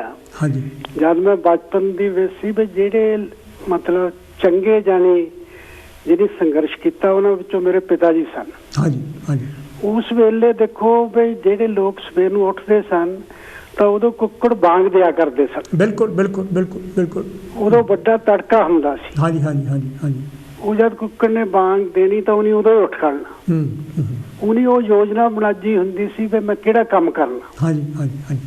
ਔਰ ਉਹਨੇ ਉਹ ਕੰਮ ਜਾਣੀ ਦਿਨ ਚੜ੍ਹਦੇ ਤੱਕ ਉਹ ਕੰਮ ਕਰ ਲੈਣਾ। ਹਾਂਜੀ, ਹਾਂਜੀ। ਔਰ ਬਾਕੀ ਲੋਕ ਉਦੋਂ ਸੁੱਤੇ ਹੁੰਦੇ ਸੀ। ਬਿਲਕੁਲ, ਬਿਲਕੁਲ, ਬਿਲਕੁਲ। ਔਰ ਫਿਰ ਤੁਸੀਂ ਦੇਖੋ ਵੀ ਜੇ ਤੁਸੀਂ ਕਿਰਤੀ ਵੀ ਆ, ਜੇ ਤੁਸੀਂ ਕੰਮ ਕਰੋਗੇ ਫਿਰ ਹੀ ਪੈਸਾ ਆਉਣਾ। ਇਦਾਂ ਹੀ ਹੈ, ਇਦਾਂ ਹੀ। ਫਿਰ ਉਹ ਜੇ ਪੈਸਾ ਆਊਗਾ ਤੁਸੀਂ ਉਹਦਾ ਅਨਾਜ ਵੀ ਖਰੀਦ ਸਕਦੇ ਆ, ਬਾਅਦ ਦੇ ਵਿੱਚ ਬੱਚਿਆਂ ਨੂੰ ਪੜ੍ਹਾ ਸਕਦੇ ਆ, ਕਿਉਂਕਿ ਥਾਂ ਵੀ ਲੈ ਸਕਦੇ ਆ। ਉਹ ਫਿਰ ਤੁਸੀਂ ਦੇਖੋ ਵੀ ਉਹ ਪਿਤਾ ਜੀ ਦੇ ਨਾਲ ਦੇਖ ਕੇ ਫਿਰ ਹੋਰ ਲੋਕ ਵੀ ਤਣੀ ਉਹ ਜੁੜ ਪਏ। ਔਰ ਉਦੋਂ ਤੁਸੀਂ ਦੇਖੋ ਵੀ ਕੋਈ ਏਦਾਂ ਦਾ ਇਹ ਵੀ ਨਹੀਂ ਸੀ ਵੀ ਸਕੂਲ ਵੀ ਜਿਹੜੇ ਕਾਲਜ ਪਿੰਡਾਂ ਤੋਂ ਕਿੰਨੀ ਦੂਰ ਦੂਰ ਸਨ, ਤੁਰ ਕੇ ਜਾਂਦੇ ਸੀ ਜੀ। ਹਾਂਜੀ, ਬਿਲਕੁਲ। 4-4 ਮੀਲ ਜਾਣੇ। ਫਿਰ ਉਹ ਦੇਖੋ ਜੇ ਕਿਸੇ ਨੂੰ ਪਿੰਡ 'ਚ ਕੋਈ ਕੰਮ ਨਹੀਂ ਤੇ ਸ਼ਹਿਰ 'ਚ ਕੰਮ ਲੱਗ ਜਾਣਾ, ਉਹ ਵੀ 4 ਮੀਲ ਤੁਰ ਕੇ ਜਾਣਾ, 4 ਮੀਲ ਤੁਰ ਕੇ ਆਉਣਾ। ਏਦਾਂ ਸੀ। ਕਿਉਂਕਿ ਇਸ ਕਰਕੇ ਜਾਣੀ ਜਿਹੜਾ ਮਤਲਬ ਸੰਘਰਸ਼ ਆ ਬਹੁਤ ਜ਼ਰੂਰੀ ਹੈ। ਕਿਉਂਕਿ ਸੰਘਰਸ਼ ਜਿਹੜਾ ਉਹ ਵੀ ਜਿਹੜਾ ਕਾਮਯਾਬ ਸੰਘਰਸ਼ ਹੈ। ਹਾਂਜੀ, ਹਾਂਜੀ। ਕਈ ਜਿਹੜੇ ਸੰਘਰਸ਼ ਹੈ ਤੁਸੀਂ ਬਿਲਕੁਲ ਯੋਜਨਾ ਨਹੀਂ ਬਣਾਉਂਦੇ, ਉਹ ਫਿਰ ਸੰਘਰਸ਼ 'ਚ ਕਾਮਯਾਬੀ ਨਹੀਂ ਮਿਲਦੀ। ਬਿਲਕੁਲ, ਬਿਲਕੁਲ, ਬਿਲਕੁਲ। ਔਰ ਫਿਰ ਅਸਫਲਤਾ ਜਾਣੀ ਫਿਰ ਤਾਂ ਉਹ ਮਤਲਬ ਬੰਦਾ ਕਈ ਵਾਰੀ ਥੱਕ ਕੇ ਪਿੱਛੇ ਹੀ ਹਟ ਜਾਂਦਾ। ਹਾਂਜੀ, ਹਾਂਜੀ। ਇਸ ਕਰਕੇ ਸੰਘਰਸ਼ ਕਰਨ ਲਈ ਪਹਿਲਾਂ ਐਨ ਪੂਰਾ ਯੋਜਨਾ ਬਣਾਉਣੀ ਪੈਂਦੀ ਹੈ ਔਰ ਸਫਲਤਾ ਜ਼ਰੂਰ ਮਿਲਦੀ ਹੈ। ਬਿਲਕੁਲ, ਬਿਲਕੁਲ ਮਿਲਦੀ ਹੈ। ਪਰ ਭਾਰਤ ਦੇ ਵਿੱਚ ਦੇਖੋ ਇਹ ਜਦ ਤੱਕ ਜਾਣੀ ਉਦਾਂ ਦੀ ਸੋਚ ਨਹੀਂ ਛੱਡੀ ਜਾਂਦੀ, ਬੜੀ ਦੁੱਖ ਦੀ ਗੱਲ ਹੈ ਵੀ ਜਿਨ੍ਹਾਂ ਨੂੰ ਉੱਥੇ ਭਾਰਤ ਦੇ ਵਿੱਚ ਲੀਡਰ ਮੰਨਿਆ ਜਾਂਦਾ, ਮੋਹਨਦਾਸ ਕਰਮਚੰਦ ਗਾਂਧੀ, ਉਹ ਖੁਦ ਆਪਣੀਆਂ ਅਖਬਾਰਾਂ 'ਚ ਲਿਖਦਾ ਰਿਹਾ ਵੀ ਇਹ ਜਿਹੜੇ ਜੋ ਕੁਝ ਬੁਰਾ ਹਾਲ ਆ ਵੀ ਪਿਛਲੇ ਜਨਮਾਂ ਕਰਕੇ। ਔਰ ਲੋਕਾਂ ਨੂੰ ਇਹ ਕਹਿੰਦਾ ਸੀ ਵੀ ਹੁਣ ਇਹਨੂੰ ਗੁਲਾਮੀ ਨੂੰ ਸਵੀਕਾਰ ਕਰੋ ਤਾਂ ਅਗਲਾ ਜਨਮ ਤੁਹਾਡਾ ਚੰਗਾ ਹੋ ਸਕਦਾ। ਔਰ ਇਹ ਦੇਖੋ ਜਦ ਜਿੱਥੇ ਲੀਡਰ ਹੀ ਇਦਾਂ ਦੇ ਤਾਂ ਉਹ ਤਰੱਕੀ ਕੀ ਕਰਨੀ। ਬਿਲਕੁਲ, ਬਿਲਕੁਲ, ਬਿਲਕੁਲ। ਔਰ ਦੂਸਰੇ ਪਾਸੇ ਤੁਸੀਂ ਦੇਖੋ ਵੀ ਦੁਨੀਆ ਦੇ ਜਿੰਨੇ ਮੁਲਕ ਆ ਉਹ ਨਹੀਂ ਜਾਣੀ ਜਿਹੜੇ ਗੁਲਾਮ ਸੀਗੇ ਗੁਲਾਮੀ ਦੀਆਂ ਜੰਜੀਰਾਂ ਤੋੜ ਦਿੱਤੀਆਂ। ਬਿਲਕੁਲ ਤੋੜੀਆਂ। ਔਰ ਵੀਅਤਨਾਮ ਛੋਟਾ ਜਿਹਾ ਮੁਲਕ ਹੈ। ਦੇਖੋ ਪਹਿਲਾਂ ਉੱਥੇ ਫਰਾਂਸੀਸੀਆਂ ਦਾ ਰਾਜ ਸੀ, ਹੋ ਚੀ ਮਿੰਨ ਦੀ ਅਗਵਾਈ ਥੱਲੇ ਉਹਨੇ ਆਜ਼ਾਦੀ ਲਈ ਔਰ ਫਿਰ ਅਮਰੀਕਨ ਉੱਥੇ ਚਲੇ ਗਏ ਤਾਂ ਉਹਨੇ ਸੰਘਰਸ਼ ਕਰਕੇ ਉਹਨਾਂ ਨੂੰ ਵੀ ਕੱਢ ਦਿੱਤਾ। ਬਿਲਕੁਲ, ਬਿਲਕੁਲ। ਕਿਉਂਕਿ ਜਿਹੜਾ ਸੰਘਰਸ਼ ਬਹੁਤ ਜ਼ਰੂਰੀ ਹੈ। ਜਿਸ ਤਰ੍ਹਾਂ ਆਪ ਦੀ ਇਹ ਜਿਹੜੀ ਬੁੱਕ ਦਾ ਸ਼ੀਰਸ਼ਕ ਆ ਸੁਨਹਿਰਾ ਭਵਿੱਖ, ਅਸੀਂ ਸੁਨਹਿਰੇ ਭਵਿੱਖ ਦੀ ਤਦੇ ਹੀ ਆਸ ਰੱਖ ਸਕਦੇ ਹਾਂ ਜੇ ਸੰਘਰਸ਼ ਕਰੀਏ। ਬਿਲਕੁਲ, ਬਿਲਕੁਲ, ਬਿਲਕੁਲ। ਔਰ ਸੰਘਰਸ਼ ਕਰਕੇ ਫਿਰ ਸਫਲਤਾ ਮਿਲਣੀ ਆ ਔਰ ਸਫਲਤਾ ਮਿਲੂਗੀ ਤਾਂ ਫਿਰ ਖੁਸ਼ੀ ਜ਼ਰੂਰ ਆਏਗੀ। Absolutely, absolutely. ਔਰ ਇੱਥੇ ਵੀ ਦੇਖੋ ਆ ਕੇ ਲੋਕਾਂ ਨੇ ਕਿੰਨਾ ਸੰਘਰਸ਼ ਕੀਤਾ, ਸਫਲਤਾ ਲਈ ਤਾਂ ਉਹ ਕਿੰਨੇ ਕਾਮਯਾਬ ਆ। ਹਾਂਜੀ, ਔਰ ਪਿੱਛੇ ਵੀ ਲੋਕਾਂ ਨੂੰ ਨਹੀਂ ਬਹੁਤ ਕੁਝ ਕੀਤਾ। ਬਿਲਕੁਲ, ਬਿਲਕੁਲ। ਇਸ ਕਰਕੇ ਜਾਨੀ ਮਤਲਬ ਸੋਚ ਜਿਹੜੀ ਆ सोच जरूर विज्ञानिक चाहिए है। Thank you. हाँ जी, हाँ जी, ज्ञान चाहिए बिल्कुल, और जरूर सफलता मिलेगी, खुशी भी मिलेगी। इन्ना ही कहता होया जय भीम जय भारत। बहुत मेहरबानी। ये तो सी जय भीम जय जय भारत। ये तो बहुत ही सुलझे साडे कॉलर हैगे आ फकीर चंद चौहान होनी, जो कि मेरे हर प्रोग्राम में हिस्सा लेंदे हैगे। मैं इन्हां दा बहुत ज़्यादा मशहूर हैगा, क्योंकि मेरी तीजी किताब हैगी आ, जिहड़ा हैगा सानू काफ़ी समा हो गया हैगा जिहड़ा मैं प्रोग्राम दे रहा हैगा। तो फकीर चंद चौहान होनी हर बारी अपने जिहड़े बड़मूले विचार सानू दे के जांदे। मैं एक बारी इन्हां दा बहुत बहुत धन्नवाद करदा। तुसीं भी जिहड़ा हैगा मैनू फोन करके अपने विचार मेरे नाल साझे कर सकते हैं। तुहाडा की इस लेख बारे की ख्याल हैगा जिहड़े मैं इहदे विच नुकते उठाए गए। हेलो जी, कौन थे जी, कित्थों बोलते? वेलकम है जी। हेलो, वेलकम जी। मैं मोहम्मद इजाज बोल रहे हैं। एजाज साहब, की कहना चाहूँगे डॉक्टर साहब? थोड़ा टॉपिक कुछ बड़ा काफ़ी कॉम्प्लिकेटेड है, लेकिन मैं जरा कुछ कन्फ्यूज एक गल करांगा, अगर पता नहीं थोड़ी नाज़रीन की समझ आ जाए। हाँ जी। हम देखो असी सारे इत्थे यूके च क्वीन दे मतलब उन्हें मोनार्क मानने आ, सारे उहदे बाशी हाँ, लेकिन मैं यह भी गल कहना चाहना कि स्कॉटलैंड प्रोफैसर मिल्टन सी, और कई लोग सन जेडे सन मोनार्की जी है मुल्क ते बोझ है, अबॉलिश होनी चाहिए है। तो यह वे कि हम देखो अज मैं खबर सुन रहा सा कि SOP है ना अजकल वबा फैली दी है, लेकिन रॉयल फैमिली वाले इनू ऑबजर्व नहीं कर रहे। तो तुसी पता नहीं किसी प्रोग्राम फरमा रहे सो कि जरा माइंड ना करना कि जानवर ज़िबा करके खाना बड़ा जुल्म है। तो उन्हें आवे कि ये ट्रेडिशन है इस्लाम में आवे कि हज़रत इब्राहिम ने हज़रत इस्माइल दे अल्लाह के हुक्म ना उन्होंने छुरी रखी, तो अल्लाह ने 2 दुम्बे भेजते।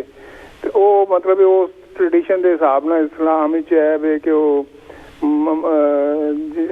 कई जानवरों की कुर्बानी जायज़ है, लेकिन कई जानवर जेडे हराम ने, सूअर का गोश्त या दूसरे ने वो इस्लाम जायज़ नहीं, क्योंकि सूअर कहते हैं कि अपनी मां नाल भी सैक्स करता है। ਤੁਹਾਡਾ ਇਹਦੇ ਬਾਰੇ ਜਿਹੜਾ ਇਹਦਾ ਮੈਂ ਤੁਹਾਡੀ ਗੱਲ ਸਮਝਦਾ, ਕਿਉਂਕਿ ਆਪਣੇ ਆਪਣੇ ਵਿਚਾਰ ਹੈਗੇ ਆ, ਮੇਰੇ ਆਪਣੇ ਵਿਚਾਰ ਹੈਗੇ ਆ, ਉਹ ਖੈਰ ਉਹ ਦਿਨ ਗੱਲ ਜਾਣ ਕੇ ਹੋ ਚੁੱਕੀ। ਪਰ ਤੁਸੀਂ ਅੱਜ ਦੇ ਵਿਸ਼ੇ ਬਾਰੇ ਕੁਝ ਕਹਿਣਾ ਚਾਹੁੰਦੇ ਆ? खुशी है कि इंसान को मतलब है कि माहौल के मुताबिक एडजस्ट करना चाहिए, अपने जिस माहौल जो रहा है वो मुताबिक खुश रहना चाहिए। उन्हें इस मुल्क असी यूके रहने, सारे मजहबां के, सारे धर्मां के, सारे मुख्तलिफ नज़रियात के लोग ने, तो अपने आप को सानू एडजस्ट करना चाहिए और दूसरे के ख्यालात या नज़रियात का एहतराम भी करना चाहिए। ऐ नहीं कि अपने असी नज़रियात दूसरों से थोपीए। तो मतलब खुशी उस सूरत सानू मिल सकती है कि असी अपने मतलब मॉडरेट या मियाना रवैया अख्तियार करिए, एक्सट्रीमिज्म रिजेक्ट करिए, ताकि मतलब सारे लोग इतने जिन्ने भी ने बसते ने, काले गोरे चिट्टे जिन्ने भी ने, सारे का एहतराम करिए तो सारे दे नाल मिलजुल के रहिए। Thank you ji, thank you. ये दस जी डॉक्टर एजाज होनी, तुसीं भी जिहड़ा हैगा मैनूं टैलीफोन कॉल करके अपने विचार साझे कर सकते। तो मैं एक बार फिर दोबारा गुजारिश से तुहानूं बेनती करा कि जिहड़ा सब्जैक्ट हैगा उहदे ते ही प्लीज़ जिहड़ी हैगी तुसीं गल करो। जदों भी किसी प्रोग्राम में किसी होर गल बारे कोई गल हुंदी तो उस प्रोग्राम में गल उस टाइम ते कीती जावे। हर एक दे अपने अपने विचार हैगे आ, असीं हर एक दे विचारां नाल जरूरी नहीं भी सहमत होईए, तो यह भी जरूरी है कि जोड़े मेरे अपने विचार है उन्होंने कोई सहमत हो, जिन्ना तो जीण का हक है उन्ना मैनू भी जीण का हक है, हर कोई अपना अपना जीण का हक है।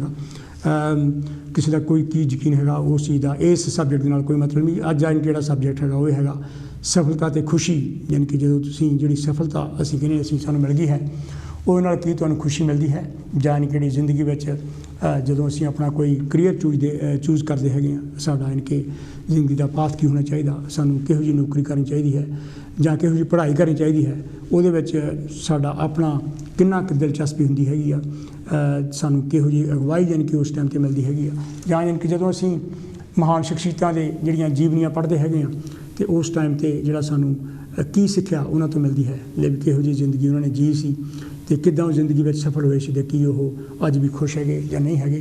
ਇਹਦੀਆਂ ਬਹੁਤ ਸਾਰੀਆਂ ਐਗਜ਼ਾਮਪਲ ਜਿਹੜੀਆਂ ਹੈਗੀਆਂ, ਮੈਂ ਕੁਛ ਐਗਜ਼ਾਮਪਲ ਜਿਹੜੀਆਂ ਸੀਗੀਆਂ ਜਾਣੀ ਕਿ ਤੁਹਾਨੂੰ ਦਿੱਤੀਆਂ ਹੈਗੀਆਂ, ਪਰ ਤੁਸੀਂ ਵੀ ਹੈਲੋ ਜੀ ਕੌਣ ਤੇ ਜੀ ਕਿੱਥੋਂ ਬੋਲਦੇ? ਵੈਲਕਮ ਹੈ ਜੀ। ਹੈਲੋ ਜੀ ਡਾਕਟਰ ਸਾਹਿਬ, ਬਲਵੀਰ ਰਾਏ ਬੋਲਦੇ। ਬਲਵੀਰ ਰਾਏ ਜੀ ਕੀ ਕਹਿਣਾ ਚਾਹੋਗੇ ਅੱਜ ਦੇ ਸਬਜੈਕਟ ਬਾਰੇ? ਹਾਂਜੀ ਡਾਕਟਰ ਸਾਹਿਬ, ਗੱਲਬਾਤ ਤੁਹਾਡੀ ਸੁਣੀ ਹੈ, ਬਹੁਤ ਵਧੀਆ ਪ੍ਰੋਗਰਾਮ। ਥੈਂਕ ਯੂ ਜੀ। ਔਰ ਚੌਹਾਨ ਸਾਹਿਬ ਵੀ ਬਹੁਤ ਵਧੀਆ ਗੱਲਾਂ ਕਰਕੇ ਗਏ। Thank you. ਹਾਂਜੀ ਚੌਹਾਨ ਸਾਹਿਬ ਸਦੇ ਬਹੁਤ ਵਧੀਆ ਗੱਲਾਂ ਕਰਦੇ। ਹਾਂਜੀ ਸਿਆਣੇ ਲੋਕ ਆ, ਉਹਨਾਂ ਦਾ ਚਿੱਤ ਕਰਦਾ ਹੁੰਦਾ ਉਹਨਾਂ ਦੀਆਂ ਗੱਲਾਂ ਸੁਣੀਆਂ। ਤੁਸੀਂ ਵੀ ਸਿਆਣੀਆਂ ਗੱਲਾਂ ਕਰਦੇ। ਤੁਸੀਂ ਕੀ ਕਹਿਣਾ ਚਾਹੋਗੇ ਅੱਜ ਦੇ ਸਬਜੈਕਟ ਬਾਰੇ? ਮੈਂ ਇਹ ਗੱਲ ਕਰਨੀ ਚਾਹੁੰਦਾ ਵੀ ਜਿਹੜਾ ਖੁਸ਼ੀ ਤਾਂ ਸਫਲਤਾ ਨਾ, ਹਾਂਜੀ ਕਈ ਵਾਰੀ ਨਾ ਕੰਮਕਾਰ ਤੁਹਾਡੇ ਵਾਲੇ ਸੂਤ ਨਹੀਂ ਹੁੰਦੇ, ਸਾਰੀ ਉਮਰ ਬੰਦਾ ਹੱਡ ਰਗੜਾਉਂਦਾ ਰਹਿੰਦਾ। ਹਾਂਜੀ ਹਾਂਜੀ ਕਿਉਂਕਿ ਉਹ ਜੋ ਚਾਹੁੰਦਾ ਹੁੰਦਾ ਉਹਦੇ ਮਤਲਬ ਦਾ ਉਸ ਤੋਂ ਕੰਮਕਾਰ ਜਾਂ ਉਹਨੂੰ ਅੱਗੇ ਕੋਈ ਚਾਂਸ ਨਹੀਂ ਮਿਲਦਾ ਤਾਂ ਵੀ ਉਹਦੀ ਜਿਹੜੀ ਔਖੀ ਹੋ ਜਾਂਦੀ ਗੱਲਬਾਤ, ਸਾਰੀ ਜ਼ਿੰਦਗੀ ਉਹਦੀ ਔਖੀ ਲੱਗਦੀ ਹੈਗੀ ਆ। ਪਰ ਮੈਂ ਇੱਕ ਬੰਦੇ ਆਏ ਸੀਗੇ ਬਾਹਰੋਂ ਟੈਲੀ ਦੇ ਉੱਤੇ, ਕਾਫੀ ਦੇਰ ਦੀ ਗੱਲ, 3-4 ਸਾਲਾਂ ਦੀ ਗੱਲ ਆ। ਹਾਂਜੀ ਉਹਨਾਂ ਨੂੰ ਪੁੱਛਿਆ ਕਿਸੇ ਨੇ, ਪ੍ਰੈਜੈਂਟਰ ਨੇ, ਵੀ ਤੁਸੀਂ ਨਾ ਤੁਹਾਨੂੰ ਅਸੀਂ ਬਹੁਤ ਸਾਲਾਂ ਤੋਂ ਦੇਖਦੇ ਵੀ ਇੱਦਾਂ ਦੇ ਹੀ ਆ ਤੁਸੀਂ, ਜਿੱਦਾਂ ਦੇ ਹੈਗੇ ਦੇਖਦੇ ਆ ਅਸੀਂ ਬੁੱਢੇ ਹੋ ਗਏ ਪਰ ਤੁਸੀਂ ਉੱਦਾਂ ਦੇ ਹੀ। ਹਾਂਜੀ ਉਹ ਕਹਿੰਦੇ ਵੀ ਮੈਂ ਜੋ ਪੜ੍ਹਾਈ ਕੀਤੀ ਸੀ ਨਾ, ਜਿੱਦਾਂ ਦਾ ਜਿਹੜੀ ਮੈਂ ਪੜ੍ਹਾਈ ਕੀਤੀ ਸੀ, ਜੋ ਐਜੂਕੇਸ਼ਨ ਕੀਤੀ ਸੀ, ਉੱਦਾਂ ਦਾ ਮੈਨੂੰ ਕੰਮ ਮਿਲਿਆ। ਔਰ ਮੈਂ ਸਾਰੀ ਉਮਰ ਸੌਖਾ ਰਿਹਾ ਔਰ ਮੈਂ ਖੁਸ਼ ਰਿਹਾ, ਮੈਂ ਪੈਸਾ ਵੀ ਬਣਾਇਆ। ਬਿਲਕੁਲ ਬਿਲਕੁਲ ਬਿਲਕੁਲ। ਔਰ ਕਈ ਵਾਰੀ ਤੁਹਾਡਾ ਚਾਂਸ ਨਹੀਂ ਲੱਗਦਾ ਤਾਂ ਤੁਸੀਂ ਦੁਖੀ ਹੋ ਜਾਂਦੇ ਆ। ਏਦਾਂ ਹੀ ਇੱਕ ਬਾਲੀਵੁੱਡ ਦੇ ਐਕਟਰ ਨੇ ਦੱਸਿਆ, ਕਹਿੰਦਾ ਵੀ ਮੈਂ ਨਾ ਪੈਸਾ ਵੀ ਬਣਾਉਂਦਾ ਆ ਤੇ ਮੇਰੀ ਰੁਚੀ ਵੀ ਬਹੁਤ ਆ ਕੈਮਰੇ ਮੂਹਰੇ ਖੜਨ ਦੀ। ਮੈਨੂੰ ਮੇਰਾ ਦਿਲ ਖੁਸ਼ ਹੁੰਦਾ ਜਦੋਂ ਮੈਂ ਕੈਮਰੇ ਨੂੰ ਦੇਖਦਾ ਆ। ਕਈ ਬਹੁਤੇ ਲੋਕ ਤਾਂ ਡਰਦੇ ਆ ਕੈਮਰੇ ਮੂਹਰੇ ਖੜਨ ਤੋਂ। ਬਿਲਕੁਲ ਬਿਲਕੁਲ। ਔਰ ਮੈਨੂੰ ਕਹਿੰਦਾ ਚਾਹ ਚੜ ਜਾਂਦਾ ਔਰ ਮੇਰਾ ਕਹਿੰਦਾ ਪੈਸਾ ਵੀ ਬਹੁਤ ਬਣਦਾ ਹੈਗਾ। ਜੋ ਮੇਰੇ ਜਾਨੀ ਮਨ ਵਿੱਚ ਆ ਕਹਿੰਦਾ ਉਹੀ ਮੈਨੂੰ ਕੰਮ ਮਿਲਿਆ ਆ ਔਰ ਮੈਂ ਖੁਸ਼ ਬਹੁਤ ਹਾਂ। ਸੋ ਇਹ ਗੱਲ ਵੀ ਬਹੁਤ ਲੋਟ ਕਰਨ ਵਾਲੀ ਗੱਲ ਹੈਗੀ ਹੈ ਵੀ ਜੇ ਤੁਹਾਡੇ ਮਤਲਬ ਦਾ ਕੰਮਕਾਰ ਤੁਹਾਨੂੰ ਨਾ ਮਿਲੇ ਤਾਂ ਤੁਹਾਡੀ ਸਫਲਤਾ ਵੀ ਨਹੀਂ ਮਿਲਦੀ, ਤਾਂ ਤੁਹਾਨੂੰ ਖੁਸ਼ੀ ਵੀ ਨਹੀਂ ਮਿਲਦੀ ਹੈ। ਬਿਲਕੁਲ ਬਿਲਕੁਲ ਬਿਲਕੁਲ। ਤੇ ਨਹੀਂ ਤਾਂ ਬੰਦਾ ਹੱਡੇ ਰਗੜਾਉਂਦਾ ਡਾਕਟਰ ਸਾਰੀ ਉਮਰ। ਤੇ ਮੈਂ ਇੱਕ ਹੋਰ ਗੱਲ ਕਰਨੀ ਚਾਹੁੰਦਾ ਵੀ ਜਿਹੜੀ ਨਾ ਕਈ ਵਾਰੀ ਇਹ ਤਾਂ ਗੱਲ ਹੈਗੀ ਆ ਵੀ ਆਪਾਂ ਕਈ ਵਾਰੀ ਬੰਦਾ ਨਹੀਂ ਕਾਮਯਾਬ ਹੁੰਦਾ ਤੇ ਤੁਸੀਂ ਕਿਹਾ ਵੀ ਮੁੜ ਮੁੜ ਕੇ ਟਰਾਈਆਂ ਕੀਤੀਆਂ ਬਹੁਤ ਸਾਰੇ ਬਿਜ਼ਨਸਮੈਨ ਲੋਕਾਂ ਨੇ। ਹਾਂਜੀ ਹਾਂਜੀ। ਔਰ ਅਖੀਰ ਤੇ ਉਹ ਕਾਮਯਾਬ ਹੋ ਗਿਆ ਹੈਗਾ, ਜਿਸ ਤਰ੍ਹਾਂ ਫੋਰਡ ਦਾ ਨਾਂ ਲਿਆ ਸੀ, ਹੋਰ ਕਿੰਨੇ ਨਾਂ ਲਏ ਹੈਗੇ। ਪਰ ਜਦੋਂ ਮੈਂ ਦੇਖਦਾ ਹੁਣੇ ਆ ਕਰੋਨਾ ਵਾਇਰਸ ਦੇ ਵਿੱਚ ਸਰ ਕੈਪਟਨ ਟੌਮ ਮੂਰ ਆਏ ਸੀਗੇ ਜਿਨ੍ਹਾਂ ਨੇ ਬੈਡਫੋਰਡ ਤੋਂ ਤੁਰਨਾ ਸ਼ੁਰੂ ਕੀਤਾ। 100 ਸਾਲ ਦੀ ਉਮਰ ਸੀ ਉਹਨਾਂ ਦੀ। ਹਾਂਜੀ ਹਾਂਜੀ ਹਾਂਜੀ ਹਾਂਜੀ। ਉਹਨਾਂ ਦੀ 100 ਔਰ ਉਹਨਾਂ ਨੇ ਬਰਮਾ ਔਰ ਇੰਡੀਆ ਦੇ ਵਿੱਚ ਲੜਾਈਆਂ ਵਿੱਚ ਹਿੱਸਾ ਵੀ ਲਿਆ।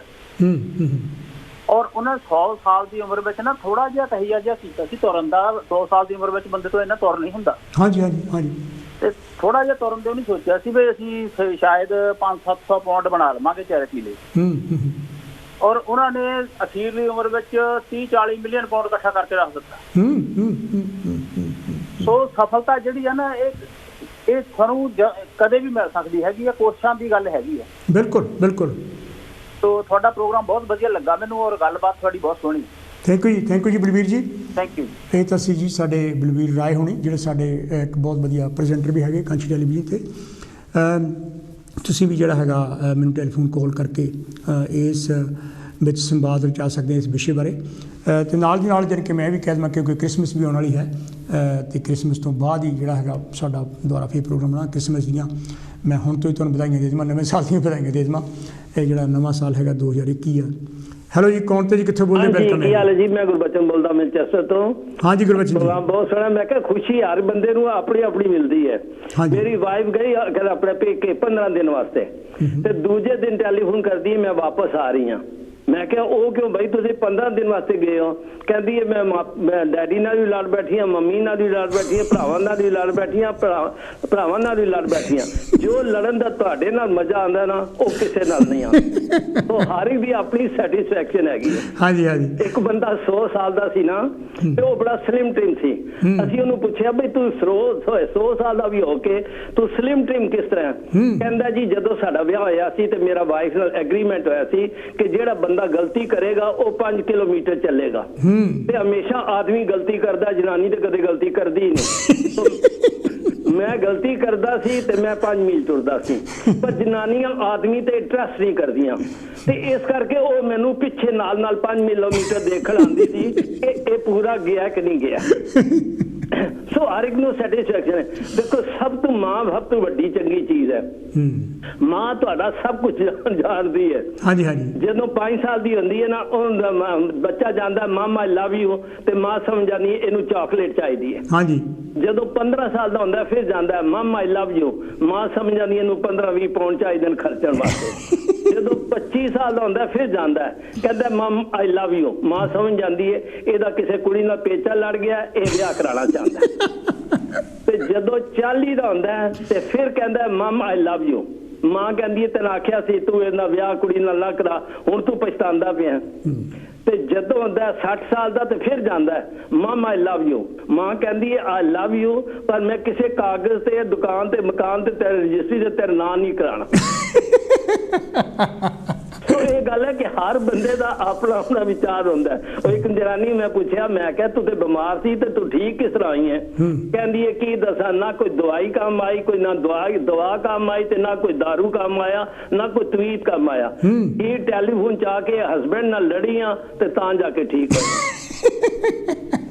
ਅੱਛਾ, ਹਾਂਜੀ। ਮੈਂ ਕਿਹਾ ਤੁਹਾਨੂੰ ਹਸਾ ਦਈਏ। ਨਹੀਂ ਬਹੁਤ ਵਧੀਆ, ਬਹੁਤ ਮਿਹਰਬਾਨੀ। ਬਹੁਤ ਹਾਂ ਬੈਸਟ ਰਹਿੰਦਾ। ਨਹੀਂ ਬਹੁਤ ਦੱਸਿਆ ਅਸੀਂ ਗੁਆਂਢੀ ਦੇ ਘਰ ਰੋਟੀ ਖਾਣ ਗਏ, ਮੀਆਂ ਬੀਬੀ, ਤੇ ਮੈਂ ਜਦੋਂ ਰੋਟੀ ਖਾ ਰਿਹਾ ਸੀ ਤੇ ਮੈਂ ਆਪਣੀ ਵਾਈਫ ਨੂੰ ਕਹਿ ਰਿਹਾ ਸੀ ਡਾਰਲਿੰਗ, ਹਾਨੀ, ਸਵੀਟ, ਬੜੇ ਸੋਹਣੇ ਸੋਹਣੇ ਵਰਡ ਬੁਲਾ ਰਿਹਾ ਸੀ। ਜਦੋਂ ਅਸੀਂ ਰੋਟੀ ਖਾ ਬੈਠੇ ਨਾ ਤੇ ਦੋਵੇਂ ਜਨਾਨੀਆਂ ਕਿਚਨ 'ਚ ਚਲੀਆਂ ਗਈਆਂ ਤੇ ਮੇਰਾ ਗੁਆਂਢੀ ਕਹਿੰਦਾ ਗੁਰਬਚਨ ਤੇਰਾ ਹੋਣੀ ਵਾਈਫ ਨਾਲ ਇੰਨਾ ਪਿਆਰ ਹੈ, ਕਦੇ ਸਵੀਟ, ਕਦੇ ਡਾਰਲਿੰਗ, ਕਦੇ ਹਾਨੀ। ਉਹ ਮੈਂ ਕਿਹਾ ਪਿਆਰ ਨਹੀਂ, ਮੈਂ ਵਾਈਫ ਦਾ ਨਾਂ ਭੁੱਲ ਗਿਆ ਸੀ। ਜੇ ਜੂਲੀ ਜਾਂ ਸ਼ਕੁੰਤਲਾ ਕਹਿ ਦਿੰਦਾ ਤਾਂ ਵਕਤਾ ਪੈ ਜਾਣਾ। ਗੁਰਬਚਨ ਜੀ ਬਹੁਤ ਮਿਹਰਬਾਨੀ, very much, god bless you. ਬਹੁਤ ਮਿਹਰਬਾਨੀ। ਇਹ ਤਾਂ ਅਸੀਂ ਜੀ ਗੁਰਬਚਨ ਹੋਣੀ ਜਿਹੜੀਆਂ ਬਹੁਤ ਹੀ ਪਿਆਰੀਆਂ ਗੱਲਾਂ ਕਰਕੇ ਹੈਗੇ ਆ ਮਾਨਚੈਸਟਰ ਤੋਂ। ਤੁਸੀਂ ਵੀ ਟੈਲੀਫੋਨ ਕਾਲ ਕਰਕੇ ਆਪਣੇ ਵਿਚਾਰ ਸਾਡੇ ਨਾਲ ਸਾਂਝੇ ਕਰ ਸਕਦੇ ਆ, ਕਿਉਂਕਿ ਅੱਜ ਦਾ ਜਿਹੜਾ ਵਿਸ਼ਾ ਹੈਗਾ ਮੈਂ ਸਮਝਦਾ ਕਾਫੀ ਗੰਭੀਰ ਵਿਸ਼ਾ ਹੈਗਾ, ਕਿਉਂਕਿ ਜ਼ਿੰਦਗੀ ਵਿੱਚ ਅਸੀਂ ਕਈ ਵਾਰੀ ਬਹੁਤ ਗਲਤ ਫੈਸਲੇ ਲੈ ਲੈਂਦੇ ਹਾਂ ਅਤੇ ਫਿਰ ਉਸੇ ਰਾਹ 'ਤੇ ਸਾਰੀ ਉਮਰ ਤੁਰਦੇ ਰਹਿੰਦੇ ਅਤੇ ਅਸੀਂ ਨਾਖੁਸ਼ ਜ਼ਿੰਦਗੀ ਬਤੀਤ ਕਰਦੇ ਹਾਂ। ਉਹਦੇ ਨਾਲ ਸਾਨੂੰ ਕਈ ਤਰ੍ਹਾਂ ਦੀਆਂ ਹੈਲੋ ਜੀ, ਕੌਣ ਤੇ ਜੀ, ਕਿੱਥੇ ਬੋਲਦੇ? ਵੈਲਕਮ ਹੈ। ਮੈਂ ਭਾਜੀ ਸਤਿ ਸ਼੍ਰੀ ਅਕਾਲ, ਮੈਂ ਸ਼ਾਮ ਸਿੰਘ ਬੋਲਦਾ ਜੀ ਲੰਡਨ ਤੋਂ। ਹਾਂਜੀ ਸ਼ਾਮ ਸਿੰਘ ਜੀ, ਕੀ ਹਾਲ ਹੈ ਤੁਹਾਡਾ? ਕੀ ਕਹਿਣਾ ਚਾਹੋਗੇ? ਮਾਲਕ ਦੀ ਬੜੀ ਕਿਰਪਾ ਜੀ, ਮੇਰਾ। ਹਾਂਜੀ। ਉਹ ਅੱਜ ਦਾ ਟੌਪਿਕ ਤੁਸੀਂ ਬੜਾ ਵਧੀਆ ਜਿਹਾ ਰੱਖਿਆ। ਹਾਂਜੀ ਹਾਂਜੀ। ਗੱਲ ਇਹ ਆ ਕਿ ਜਿਹੜੀ ਖੁਸ਼ੀ ਆ ਨਾ, ਜਿਹੜਾ ਬੰਦਾ ਖੁਸ਼ੀ ਦੇ ਮੂਡ 'ਚ ਰਹਿੰਦਾ, ਇਹ ਇੱਕ ਕੁਦਰਤ ਵੱਲੋਂ, ਰੱਬ ਵੱਲੋਂ ਕੋਈ ਦਾਤ ਵੀ ਕਿਸੇ ਨੂੰ ਦਿੱਤੀ ਹੁੰਦੀ ਆ। ਹਾਂਜੀ। ਕਿਉਂਕਿ ਕਈ ਵਾਰੀ ਬੰਦਾ ਆਪਣੇ ਦੇਖਿਆ ਵੀ ਕੋਈ ਭਾਵਾਂ ਬੰਦਾ ਦਾ ਕੰਮ ਦਿਹਾੜੀ ਦੱਪਾ ਹੀ ਕਰਦਾ ਹੋਵੇ, ਪਰ ਉਹ ਆਪਣੇ ਆਪ ਨੂੰ, ਆਪਣੇ ਮੂਡ ਨੂੰ ਹਮੇਸ਼ਾ ਖੁਸ਼ ਰੱਖਦਾ ਤੇ ਉਹ ਮਾਲਕ ਦੇ ਭਾਣੇ ਵਿੱਚ ਹੈਪੀ ਰਹਿੰਦਾ, ਭਾਵੇਂ ਮਿਹਨਤ ਹੀ ਕਰਦਾ। ਹਾਂਜੀ। ਸੋ ਇਹ ਆ ਕਿ ਇੱਕ ਕੁਦਰਤ ਦੀ ਦਿੱਤੀ ਹੋਈ ਦਾਤ ਹੈਗੀ ਆ। ਸੋ ਅੱਜ ਕੱਲ੍ਹ ਦਾ ਟਾਈਮ ਇਹ ਆ ਕਿ ਮੈਂ ਨੌਜਵਾਨਾਂ ਆਪਣੇ ਪਨੀਰੀ ਨੂੰ ਕਹਿੰਦਾ ਵੀ ਤਕੜੇ ਹੋ ਕੇ ਪੜ੍ਹੋ। ਸੋ ਜਦ ਤੁਹਾਡੇ ਕੋਲ ਕੋਈ ਸੋਲਿਡ ਹੁਨਰ ਹੱਥ ਵਿੱਚ ਹੋਊਗਾ ਨਾ, ਤੇ ਫਿਰ ਆਟੋਮੈਟਿਕਲੀ ਤੁਸੀਂ ਜ਼ਿੰਦਗੀ ਤਰੱਕੀ ਵੀ ਕਰੋਗੇ। ਜਦ ਤਰੱਕੀ ਕਰੋਗੇ ਤੇ ਫਿਰ ਘਰ ਦਾ ਸਿਲਸਿਲਾ ਵੀ ਸਹੀ ਚੱਲੂਗਾ ਤੇ ਫਿਰ ਤੁਹਾਡੇ ਨਾਲ ਖੁਸ਼ੀਆਂ ਰਹਿਣੀਆਂ। ਸੋ ਆਪਣਾ ਕੋਈ ਨਾ ਕੋਈ ਸੋਲਿਡ ਹੱਥ ਦੇ ਵਿੱਚ ਹੁਨਰ ਸਿੱਖੋ, ਚਾਹੇ ਪੜ੍ਹਾਈ ਦਾ ਜਾਂ ਹੋਰ ਬੜੇ ਹੁਨਰ ਵਾ ਜਿਹੜੇ ਕਿ ਪੜ੍ਹਾਈਆਂ ਤੋਂ ਵੀ ਉੱਤੇ ਆ। ਬਿਲਕੁਲ ਜੀ, ਬਿਲਕੁਲ। ਇਹ ਕਈ ਵਾਰੀ ਕੀ ਹੁੰਦਾ ਕਿ ਬੱਚੇ ਕਈ ਨਹੀਂ ਪੜ੍ਹਦੇ ਤਾਂ ਕਹਿੰਦੇ ਜੀ ਅਸੀਂ ਪਿੱਛੇ ਰਹਿ ਗਏ ਆ। ਨਹੀਂ, ਇਹ ਗੱਲ ਮੇਰੇ ਨਾਲ ਵੀ ਹੋਈ ਆ ਤੇ ਮੇਰੇ ਹੱਥ ਵਿੱਚ ਐਸਾ ਹੁਨਰ ਸੀਗਾ ਕਿ ਮੇਰੇ ਹੁਨਰ ਨੇ ਮੈਨੂੰ ਕਿਤੇ ਦਾ ਕਿਤੇ ਪਹੁੰਚਾਤਾ। ਤਾਂ ਪੜ੍ਹਾਈਆਂ ਉਹਦੇ ਸਾਹਮਣੇ ਕੁਝ ਵੀ ਨਹੀਂ ਹੈਗੀਆਂ। ਹਾਂਜੀ। ਸੋ ਮੈਂ ਟੈਲੀਵਿਜ਼ਨ ਤੇ ਨਹੀਂ ਦੱਸਣਾ ਚਾਹੁੰਦਾ। ਤਾਂ ਮਤਲਬ ਕਿ ਇਹ ਆ ਕਿ ਬਾਕੀ ਉਸ ਮਾਲਕ ਦਾ ਸ਼ੁਕਰ ਕਰੋ, ਸਵੇਰੇ ਸ਼ਾਮੀ ਨੂੰ ਯਾਦ ਰੱਖੋ ਤੇ ਬਸ ਖੁਸ਼ੀਆਂ ਮੰਗੋ ਤੇ ਫਿਰ ਰੱਬ ਤੁਹਾਨੂੰ ਖੁਸ਼ੀਆਂ ਹੀ ਦਿੰਦਾ ਜੀ। ਹਾਂਜੀ, ਥੈਂਕ ਯੂ ਜੀ, ਥੈਂਕ ਯੂ ਸ਼ਾਮ ਸਿੰਘ ਜੀ, ਬਹੁਤ ਮਿਹਰਬਾਨੀ। ਫਿਰ ਵੀ ਆਇਆ ਕਰੋ। ਇਹ ਤਾਂ ਸ਼ਾਮ ਸਿੰਘ ਹੋਣੀ ਸੀ ਜੀ ਲੰਡਨ ਤੋਂ। ਤੁਸੀਂ ਵੀ ਜਿਹੜਾ ਹੈਗਾ ਆਪਣੇ ਵਿਚਾਰ ਸਾਡੇ ਨਾਲ ਸਾਂਝੇ ਕਰ ਸਕਦੇ। ਬਿਲਕੁਲ ਠੀਕ ਗੱਲ ਹੈਗੀ ਆ। ਬਹੁਤ ਸਾਰੀਆਂ ਜੋਬਸ ਇਹੋ ਜਿਹੀਆਂ ਹੈਗੀਆਂ। ਪਲੰਬਿੰਗ ਵਿੱਚ ਬੜੇ ਪੈਸੇ ਹੈਗੇ, ਇਲੈਕਟ੍ਰੀਸ਼ੀਅਨ ਵਿੱਚ ਇਲੈਕਟ੍ਰੀਸ਼ੀਅਨ ਜਿਹੜੇ ਹੈਗੇ ਉਹ ਬੜਾ ਪੈਸਾ ਕਮਾਉਂਦੇ ਹੈਗੇ, ਇੰਜੀਨੀਅਰਿੰਗ ਵਿੱਚ ਬਹੁਤ ਪੈਸੇ ਹੈਗੇ ਆ। ਇੱਥੇ ਤਾਂ ਇਸ ਮੁਲਕ ਵਿੱਚ ਤਾਂ ਹੈਲੋ ਜੀ, ਕੌਣ ਤੇ ਜੀ, ਕਿੱਥੋਂ ਬੋਲਦੇ? ਵੈਲਕਮ ਹੈ ਜੀ। ਹੈਲੋ ਜੀ, ਗੁੱਡ ਈਵਨਿੰਗ ਜੀ, ਸ਼ਮੋਤਰਾ, ਮੈਂ ਚਾਂਦ ਬੋਲਦੀ ਲੰਡਨ ਤੋਂ। ਹਾਂਜੀ ਚਾਂਦ ਜੀ, ਤੁਸੀਂ ਕੀ ਕਹਿਣਾ ਚਾਹੋਗੇ ਅੱਜ ਦੇ ਵਿਸ਼ੇ ਬਾਰੇ? ਅੱਜ ਤੁਹਾਡੀ ਜਿਹੜੀ ਆ ਵਿਸ਼ਾ ਬਹੁਤ ਚੰਗਾ ਹੈਗਾ ਆ, ਵੀ ਜਿਹੜੀ ਹੈਪੀਨੈਸ ਹੈਗੀ ਆ ਉਹ ਤੁਹਾਨੂੰ ਸਕਸੈਸ ਤੇ ਮਿਲਦੀ ਆ। ਪਹਿਲੀ ਗੱਲ ਤਾਂ ਇਹ ਹੈਗੀ ਆ, ਤਾਂ ਕਈ ਲੋਕ ਜਿਹੜੇ ਹੈਗੇ ਆ ਵੀ ਉਹ ਇਹ ਪੈਸੇ ਦੀ ਗੱਲ ਆ ਜਾਂਦੀ, ਬਹੁਤ ਜ਼ਿਆਦਾ ਲੋਕਾਂ ਦੇ ਕੋਲ ਪੈਸਾ ਹੁੰਦਾ। ਸਾਨੂੰ ਕੋਈ ਫੈਮਿਲੀ ਤੇ ਜਾਣਦੀ ਵੀ ਆ, ਬਹੁਤ ਉਹਨਾਂ ਦਾ ਵੱਡੇ ਬਿਜ਼ਨਸ ਆ, ਪਰ ਉਹਨਾਂ ਦੇ ਮੂੰਹਾਂ ਦੇ ਉੱਤੇ, ਉਹਨਾਂ ਦੇ ਚਿਹਰਿਆਂ ਦੇ ਉੱਤੇ ਮੈਂ ਕਦੀ ਖੁਸ਼ੀ ਨਹੀਂ ਦੇਖੀ। ਚਿਹਰਿਆਂ ਦੇ ਉੱਪਰ ਦੁਰਫਿੱਟੇ ਮੂੰਹ ਲਿਖਿਆ ਇਹ। ਹਾਂਜੀ, ਕੁਝ ਖੁਸ਼ੀ ਨਹੀਂ ਹੁੰਦੀ। ਉਹ ਕਿਸੇ ਦੀ ਖੁਸ਼ੀ ਵਿੱਚ ਵੀ ਖੁਸ਼ ਨਹੀਂ ਹੁੰਦੇ। ਗਮੀ ਦੇ ਵਿੱਚ ਤਾਂ ਜ਼ਰੂਰ ਵੀ ਸ਼ਾਮਲ ਹੋਣਗੇ, ਪਰ ਖੁਸ਼ੀ ਦੇ ਵਿੱਚ ਉਹ ਕਦੀ ਵੀ ਉਹ ਖੁਸ਼ ਨਹੀਂ ਹੋਣਗੇ। ਬਸ ਉਹ ਜਿੱਦਾਂ ਵੀ ਚੁੱਪ ਹੀ ਕਰ ਜਾਣਾ, ਉਹਨਾਂ ਨੇ ਬੋਲਣਾ ਹੀ ਨਹੀਂ ਉਹਨਾਂ ਨੇ। ਤੇ ਇਸ ਕਰਕੇ ਮੈਂ ਇਹ ਕਹਿੰਦੀ ਹੈਗੀ ਵੀ ਪੈਸਾ ਜਿਹੜਾ ਹਰ ਚੀਜ਼ ਨਹੀਂ ਹੈਗੀ, ਜਿੱਦਾਂ ਜਿਹਨਾਂ ਲੋਕਾਂ ਦੇ ਕੋਲ ਇੰਨੇ ਪੈਸੇ ਨਹੀਂ ਵੀ ਹੈਗੇ ਜਾਂ ਬਹੁਤ ਸੋਹਣੀਆਂ ਜੋਬਾਂ ਨਹੀਂ ਵੀ ਹੈਗੀਆਂ, ਉਹਨਾਂ ਦੇ ਜਿਹੜੇ ਚਿਹਰੇ ਆ ਉਹ ਤੁਸੀਂ ਦੇਖੋਗੇ ਬੜੇ ਖੁਸ਼ ਹੋਣਗੇ, ਕਿਉਂਕਿ ਉਹਨਾਂ ਦੇ ਘਰ ਦੇ ਵਿੱਚ ਜਿਹੜੀ ਹੈਗੀ ਉਹਨਾਂ ਦੀ ਔਲਾਦ ਚੰਗੀ ਆ, ਉਹਨਾਂ ਦੇ ਬੱਚੇ ਚੰਗੇ ਆ, ਉਹਨਾਂ ਦੇ ਬੱਚੇ ਸਕਸੈਸ ਆ, ਉਹ ਬੱਚਿਆਂ ਦੀਆਂ ਜੋਬਾਂ ਸੋਹਣੀਆਂ ਆ। ਇਸ ਕਰਕੇ ਜਿਹੜੇ ਹੈਗੇ ਆ ਮਾਂ ਬਾਪ ਬੜੇ ਖੁਸ਼ ਹੁੰਦੇ ਵੀ ਸਾਡੇ ਬੱਚੇ ਜਿਹੜੇ ਹੈਗੇ ਆ ਉਹ ਆਪਣੀ ਆਪਣੀ ਥਾਂ ਤੇ ਚੰਗੀਆਂ ਜੋਬਾਂ ਤੇ ਲੱਗੇ ਹੋਏ ਆ। ਪਰ ਉਹੀ ਮੈਂ ਕਹਿੰਦੀ ਹੈਗੀ ਆ ਵੀ ਪੈਸਾ ਜਿਹੜੀ ਆ ਉਹ ਹਰ ਇੱਕ ਚੀਜ਼ ਨਹੀਂ ਹੈ। ਪੈਸੇ ਤੋਂ ਜਿੱਦਾਂ ਵੀ ਤੁਸੀਂ ਗਰੀਬ ਵੀ ਹੈਗੇ ਉਹਨਾਂ ਵਿੱਚ ਹੈਪੀਨੈਸ ਔਰ ਜਿਹੜਾ ਸੈਟਿਸਫੈਕਸ਼ਨ ਹੈ ਬਹੁਤ ਜ਼ਰੂਰੀ ਆ। ਪਰ ਇਹ ਜਿਹੜੀ ਗੱਲ ਹੈ ਕਿ ਕਈ ਵਾਰੀ ਅਸੀਂ ਬੱਚਿਆਂ ਤੇ ਠੋਸਦੇ ਹਾਂ, ਤੂੰ ਡਾਕਟਰ ਬਣਨਾ ਹੈਗਾ, ਤੂੰ ਜੀ ਇੰਜੀਨੀਅਰ ਬਣਨਾ। ਕਰਨਾ ਚਾਹੀਦਾ ਕਿਸੇ ਵੀ ਬੱਚੇ ਨੂੰ। ਕਈ ਬੱਚੇ ਜਿਹੜੇ ਨਹੀਂ ਵੀ ਪੜ੍ਹਦੇ ਉਹਨਾਂ ਦੇ ਕੋਲ ਵੀ ਅੱਜ ਕੱਲ੍ਹ ਤਾਂ ਬੜੇ ਹੁਨਰ ਹੈਗੇ ਆ, ਬੜੀਆਂ ਗੁੱਡ ਜੌਬਸ ਹੈਗੀਆਂ ਆ। ਉਹ ਕਹਿੰਦੇ ਵੀ ਅਸੀਂ ਨਹੀਂ ਪੜ੍ਹਨਾ ਚਾਹੁੰਦੇ, ਪਰ ਉਹ ਲੋਕ ਜਿਹੜੇ ਹੈ ਕੋਈ ਨਾ ਕੋਈ ਬੱਚੇ ਸਕਿੱਲ ਕਰ ਲੈਂਦੇ ਜਿਨ੍ਹਾਂ ਦੇ ਨਾਲ ਉਹਨਾਂ ਦੇ ਚੰਗੀਆਂ ਉਹਨਾਂ ਨੂੰ ਜੌਬਸ ਮਿਲ ਜਾਂਦੀਆਂ ਆ। ਕਈ ਵਾਰੀ ਬੱਚਿਆਂ ਨੂੰ ਆਪਾਂ ਫੋਰਸ ਕਰਦੇ ਆ, ਨਹੀਂ ਤੂੰ ਡਾਕਟਰੀ ਬਣ, ਨਹੀਂ ਤੂੰ ਆਪਣਾ ਫਾਰਮਿਸਟ ਬਣ ਜਾਂ ਜੇ ਬਣ, ਜਿਹਦੇ ਵਿੱਚ ਕਿ ਬੱਚਿਆਂ ਦਾ ਕੋਈ ਇੰਟਰਸਟ ਨਹੀਂ ਹੁੰਦਾ। ਹੁਣ ਗੋਰੇ ਲੋਕ ਦੇਖ ਲਓ, ਗੋਰਿਆਂ ਦੇ ਕੋਲ ਵਿਚਾਰਿਆਂ ਦੇ ਕੋਲ ਘਰ ਵੀ ਨਹੀਂ ਹੁੰਦੇ, ਉਹ ਜਦੋਂ ਆਉਂਦੇ ਆ ਸ਼ਾਪਿੰਗ ਕਰਨ ਆਉਂਦੇ ਜਾਂ ਕਿੱਥੇ ਵੀ ਜਾਂਦੇ ਆ ਉਹ ਹਮੇਸ਼ਾ ਹੀ ਖੁਸ਼ ਹੁੰਦੇ ਆ। ਖੁਸ਼ੀ ਹੋਵੇ ਤੁਹਾਡੇ ਚਿਹਰੇ ਤੇ ਜਾਂ ਤੁਸੀਂ ਖੁਸ਼ ਅੰਦਰੋਂ ਹੈਗੇ ਆ, ਤੁਹਾਡੀ ਜਿਹੜੀ ਉਮਰ ਵੀ ਵੱਧਦੀ ਆ ਔਰ ਲੋਕ ਤੁਹਾਨੂੰ ਲਾਈਕ ਵੀ ਕਰਦੇ ਆ ਵੀ ਇਹ ਤਾਂ ਬੜਾ ਖੁਸ਼ ਤਬੀਅਤ ਬੰਦਾ ਹੈਗਾ ਆ, ਇਹਦੇ ਕੋਲ ਹੀ ਜਾਂਦੇ ਆ।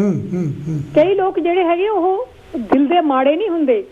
ਹੁਣ ਕੰਮਾਂ ਤੇ ਇੰਨੇ ਹੁੰਦੇ, ਉਹ ਕਈ ਵਾਰੀ ਲੇਡੀਜ਼ ਵੀ ਜਿਹੜੀਆਂ ਹੈਗੀਆਂ ਆ ਉਹ ਉਦਾਂ ਤਾਂ ਚੰਗੀਆਂ ਹੁੰਦੀਆਂ, ਜਦੋਂ ਵੀ ਕਿਸੇ ਕਸਟਮਰ ਨਾਲ ਗੱਲ ਕਰਨੀ ਜਾਂ ਕਿਸੇ ਨਾਲ ਵੀ ਗੱਲ ਕਰਨੀ, ਇਹਨੇ ਕਹਿਣਾ, ਕਸਟਮਰ ਕਹਿੰਦੇ ਮੈਂ ਤਾਂ ਨਹੀਂ ਇਹ ਸੜੀ ਜਿਹਦੇ ਕੋਲ ਜਾਣਾ, ਨਹੀਂ ਇਹ ਤਾਂ ਸੜੀ ਰਹਿੰਦੀ ਹਰ ਵੇਲੇ। ਬੇਸ਼ੱਕ ਤੇ ਤੁਹਾਡਾ ਚਿਹਰਾ ਜਿਹੜਾ ਚਿਹਰਾ ਨਜ਼ਰ ਆਉਣਾ ਚਾਹੀਦਾ ਖੁਸ਼, ਉਹ ਖੁਸ਼ੀ ਦੇ ਨਾਲ ਹੀ ਅਗਲਾ ਵੀ ਖੁਸ਼ ਹੁੰਦਾ ਵੀ ਹਾਂ ਉਹਨੇ ਮੈਨੂੰ ਬਹੁਤ ਚੰਗੀ ਸਰਵਿਸ ਦਿੱਤੀ ਆ, ਬਹੁਤ ਚੰਗੀ ਆ, ਇਹ ਆ ਉਹ ਆ। ਮੈਂ ਤਾਂ ਇਹ ਕਹੂੰਗੀ ਵੀ ਜਿਹੜੀ ਹੈਪੀਨੈਸ ਹੈਗੀ ਆ ਉਹ ਸਕਸੈਸ ਦੇ ਨਾਲ ਬਹੁਤ ਬੰਦੇ ਨੂੰ ਕਹਿੰਦੇ ਹੁੰਦੇ ਉਮਰ ਜਿਹੜੀ ਹੈਗੀ ਆ ਤੁਹਾਡੀ ਵੱਧਦੀ ਹੈਗੀ ਆ ਹੈਪੀਨੈਸ ਦੇ ਨਾਲ। ਤੁਸੀਂ ਆਪਣੇ ਘਰ ਬੱਚਿਆਂ ਦੇ ਨਾਲ ਆਪਣਾ ਇੱਕ ਤੁਹਾਡਾ ਜੀਵਨ ਸਾਥੀ ਚੰਗਾ ਹੋਵੇ ਤਾਂ ਤੁਹਾਡੀ ਜਿਹੜੀ ਜ਼ਿੰਦਗੀ ਆ ਜਿਹੜਾ ਠੀਕ ਨਿਕਲ ਜਾਂਦੀ ਆ, ਤੁਹਾਡੀ ਲਾਈਫ ਚੰਗੀ ਨਿਕਲ ਜਾਂਦੀ ਆ। ਤੁਹਾਡੇ ਬੱਚੇ ਚੰਗੇ ਹੋਣ ਤਾਂ ਹੋਰ ਵੀ ਜ਼ਿਆਦਾ ਜਿਹੜੀ ਲਾਈਫ ਜਿਹੜੀ ਹੈਗੀ ਬਿਹਤਰ ਹੋ ਜਾਂਦੀ ਆ।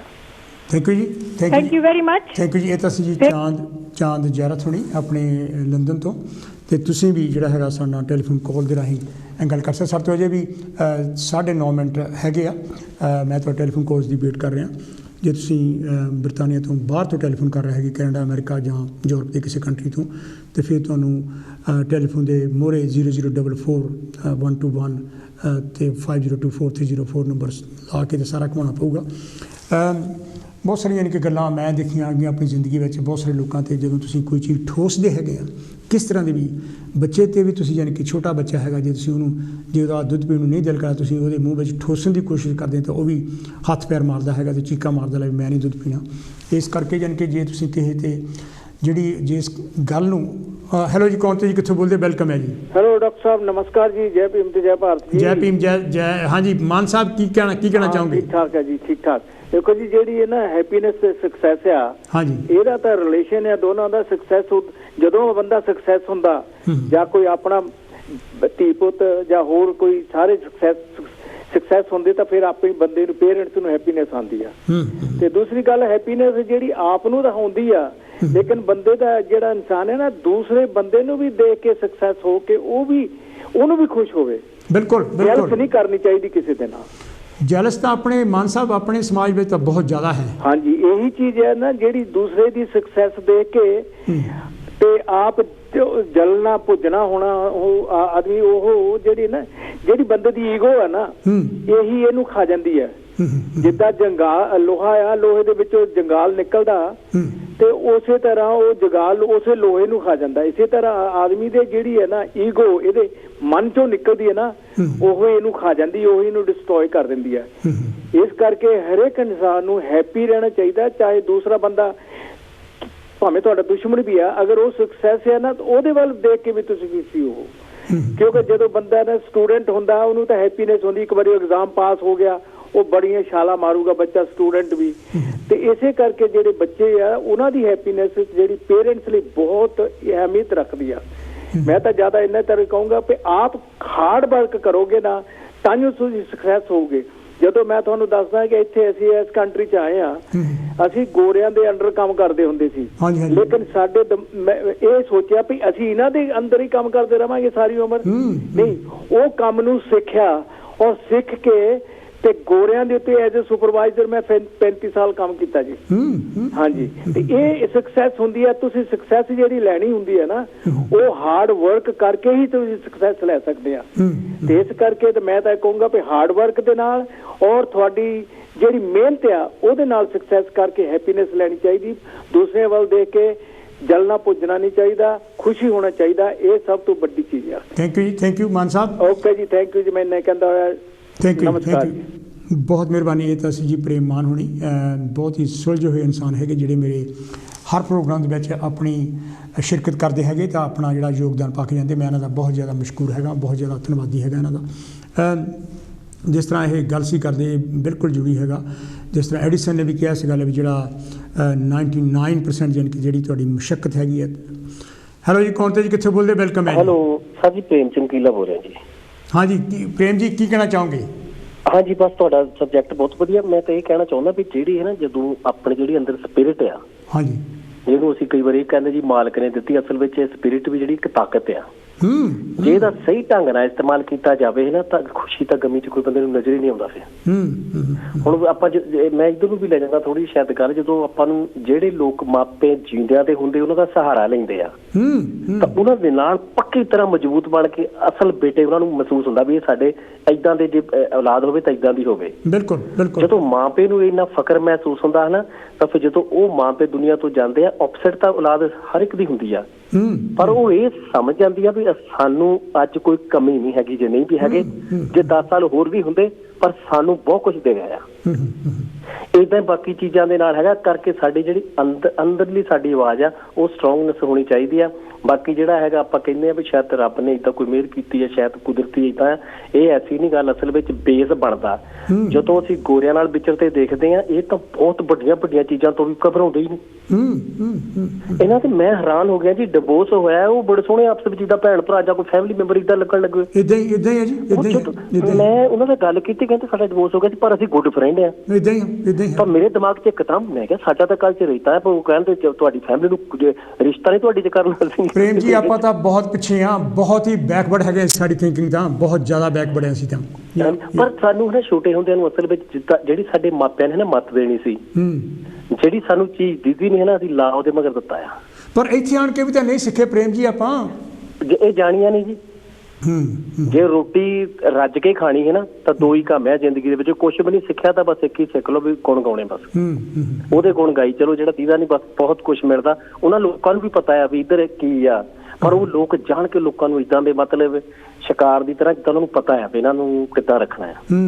ਕਿਉਂਕਿ ਜਿਹੜਾ ਇੱਕ ਰੱਬ ਦਾ ਵਿਸ਼ਾ ਵੀ, ਸੌਰੀ ਮੈਂ ਸ਼ਾਇਦ ਬਹੁਤ ਸਾਰੇ ਲੋਕ ਮਾਈਂਡ ਕਰਦੇ ਆ, ਮੈਂ ਬਹੁਤ ਇਹਨਾਂ ਚੀਜ਼ਾਂ ਤੇ ਵਿਸ਼ਵਾਸ ਕਰਦਾ ਸੀ। ਮੈਂ ਫੋਟੋ ਜਦੋਂ ਕਿਤੇ ਮੇਲੇ ਤੇ ਜਾਣਾ, ਛੋਟੇ ਹੁੰਦੇ ਨੇ ਹਰੇਕ ਧਰਮ ਦੀ ਲੈ ਕੇ ਮੈਂ ਲੈ ਨਹੀਂ ਬਣਾਈ ਹੁੰਦੀ ਸੀ, ਤਾਂ ਤਰ੍ਹਾਂ ਤਰ੍ਹਾਂ ਦੇ ਕਰਦਾ ਹੁੰਦਾ ਸੀ। ਸੌਰੀ ਸ਼ਾਇਦ ਸਬਜੈਕਟ ਤੋਂ ਹਟਵੀਂ ਗੱਲ ਆ, ਪਰ ਗੱਲ ਤਾਂ ਇੱਕ ਖਿਆਲ ਦੀ ਆ, ਹੁਣ ਖਿਆਲ 'ਚ ਆ ਜਾਂਦੀ ਆ। ਉਹ ਜਦੋਂ ਉਹ ਸਾਰਿਆਂ ਨੂੰ ਕਰਨਾ ਤਾਂ ਫਿਰ ਬਾਅਦ ਜਾ ਕੇ ਸਮਝ ਲੱਗੀ ਵੀ ਨਹੀਂ, ਮਨਾ ਕਰਨਾ ਤੈਨੂੰ ਆਪ ਹੀ ਪੈਣਾ ਕੰਮ। ਆਪ ਜਿੰਨਾ ਚਿਰ ਤੋਂ ਅਸੀਂ ਜ਼ਿੰਮੇਵਾਰੀਆਂ ਤੋਂ ਜੋ ਭੱਜਦੇ ਆ, ਅਸੀਂ ਆਹ ਗੱਲ ਆ ਪ੍ਰੇਮ ਜੀ, ਅਸੀਂ ਜ਼ਿੰਮੇਵਾਰੀ ਤੋਂ ਭੱਜਦੇ ਹੈਗੇ ਆ, ਭੱਜਦੇ। ਤੁਸੀਂ ਜਦੋਂ ਨਾ ਛੋਟੇ ਹੁੰਦਿਆਂ ਨੂੰ ਸਾਨੂੰ ਮਾਪੇ ਵੀ ਇਹ ਸਿਖਾ ਦਿੰਦੇ ਆ, ਕਾਕਾ ਤੈ ਪਾਸ ਹੋ ਜਾਣਾ, ਲਾ ਇਹਨਾਂ ਦੇ ਟੇਕ ਮੱਥਾ, ਕਾਕਾ ਤੈ ਪਾਸ ਹੋ ਜਾਣਾ, ਸਵੇਰ ਨੂੰ ਉੱਠ ਕੇ ਪੜ੍ਹ ਪਾਠ। ਉਹ ਕਾਕੇ ਦੀ ਮੱਤ ਜਿਹੜੀ ਕੰਮ ਵੱਲ ਨੂੰ ਉਦੋਂ ਟੁੱਟ ਜਾਂਦੀ, ਉਹ ਕਹਿੰਦਾ ਸਭ ਕੁਝ ਹੋਈ ਜਾਣਾ, ਸੁਖਣਾ ਸੁਖਲਾ ਬਸ। ਉਹ ਫਿਰ ਤਾਂ ਸਾਡੀਆਂ ਫਿਰ ਉਹ ਜਿਹੜੀ ਅਸੀਂ ਫਿਰ ਅਧੂਰੇ ਰਹਿ ਪਏ ਨੇ। ਜਿੱਦਾਂ ਗਲਾਸ ਅੱਧਾ ਹੋਵੇ ਹੈ ਨਾ, ਤਾਂ ਉਹ ਕਿਸੇ ਦੀ ਪਿਆਸ ਨਹੀਂ ਮਿਟਾ ਸਕਦਾ ਅਗਰ ਕਿਸੇ ਨੂੰ ਪੂਰੇ ਗਲਾਸ ਪਾਣੀ ਪੀਣ ਦੀ ਜ਼ਰੂਰਤ। ਬਿਲਕੁਲ ਬਿਲਕੁਲ। ਓਕੇ ਜੀ ਪ੍ਰੇਮ ਜੀ, ਅਸੀਂ ਫਿਰ ਅਧੂਰੇ ਰਹਿ ਪੈਂਦੇ ਹਾਂ। ਬਹੁਤ ਸਾਰੀਆਂ ਸਾਡੇ ਦੀ ਕਮੀਆਂ ਜਿਹੜੀਆਂ ਉਹ ਰਹਿ ਪੈਂਦੀਆਂ ਸਾਡੇ 'ਚ। ਵਕਤ ਆਉਣ ਤੋਂ ਪਹਿਲਾਂ ਨਹੀਂ ਅਸੀਂ ਸੋਚਦੇ, ਅਸੀਂ ਵਕਤ ਜਾਣ ਤੋਂ ਬਾਅਦ ਵਿੱਚ ਬੜਾ ਪਛਤਾਉਂਦੇ ਹਾਂ। ਬਿਲਕੁਲ ਬਿਲਕੁਲ। ਪਛਤਾਉਣ ਦੇ ਵਿੱਚ ਕੁਛ ਪੱਲੇ ਨਹੀਂ ਪੈਂਦਾ।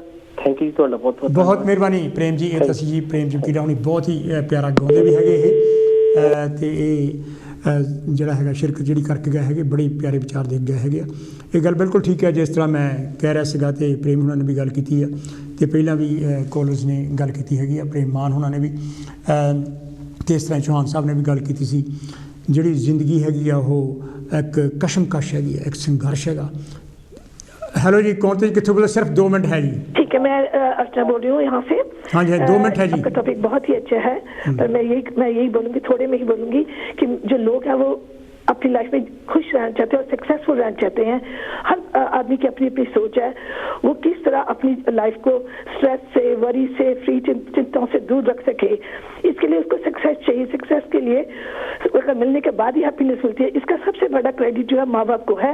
ये अपने छोटे जब बच्चे होते हैं, अगर उनको छोटे होते हैं उनको टाइम टेबल के हिसाब से बताए कि क्या कैसे कैसे करना है, कैसे जाना आगे, तो ये आगे के लिए अच्छा होगा। ये नहीं कि लोग काम ही करते गए, जब पैसे इकट्ठा हुआ तो शरीर ने साथ में दिया, बच्चे चले गए, पार्टनर भी नहीं खुश। इसलिए अगर उनको शुरू से टाइम बताएंगे कि उन्हें फोकस करना पड़ेगा कि पहले अपना ब्रेकफास्ट अच्छा होना चाहिए, स्कूल जाना है, क्लीन बॉडी हो, क्लीन माइंड होगा।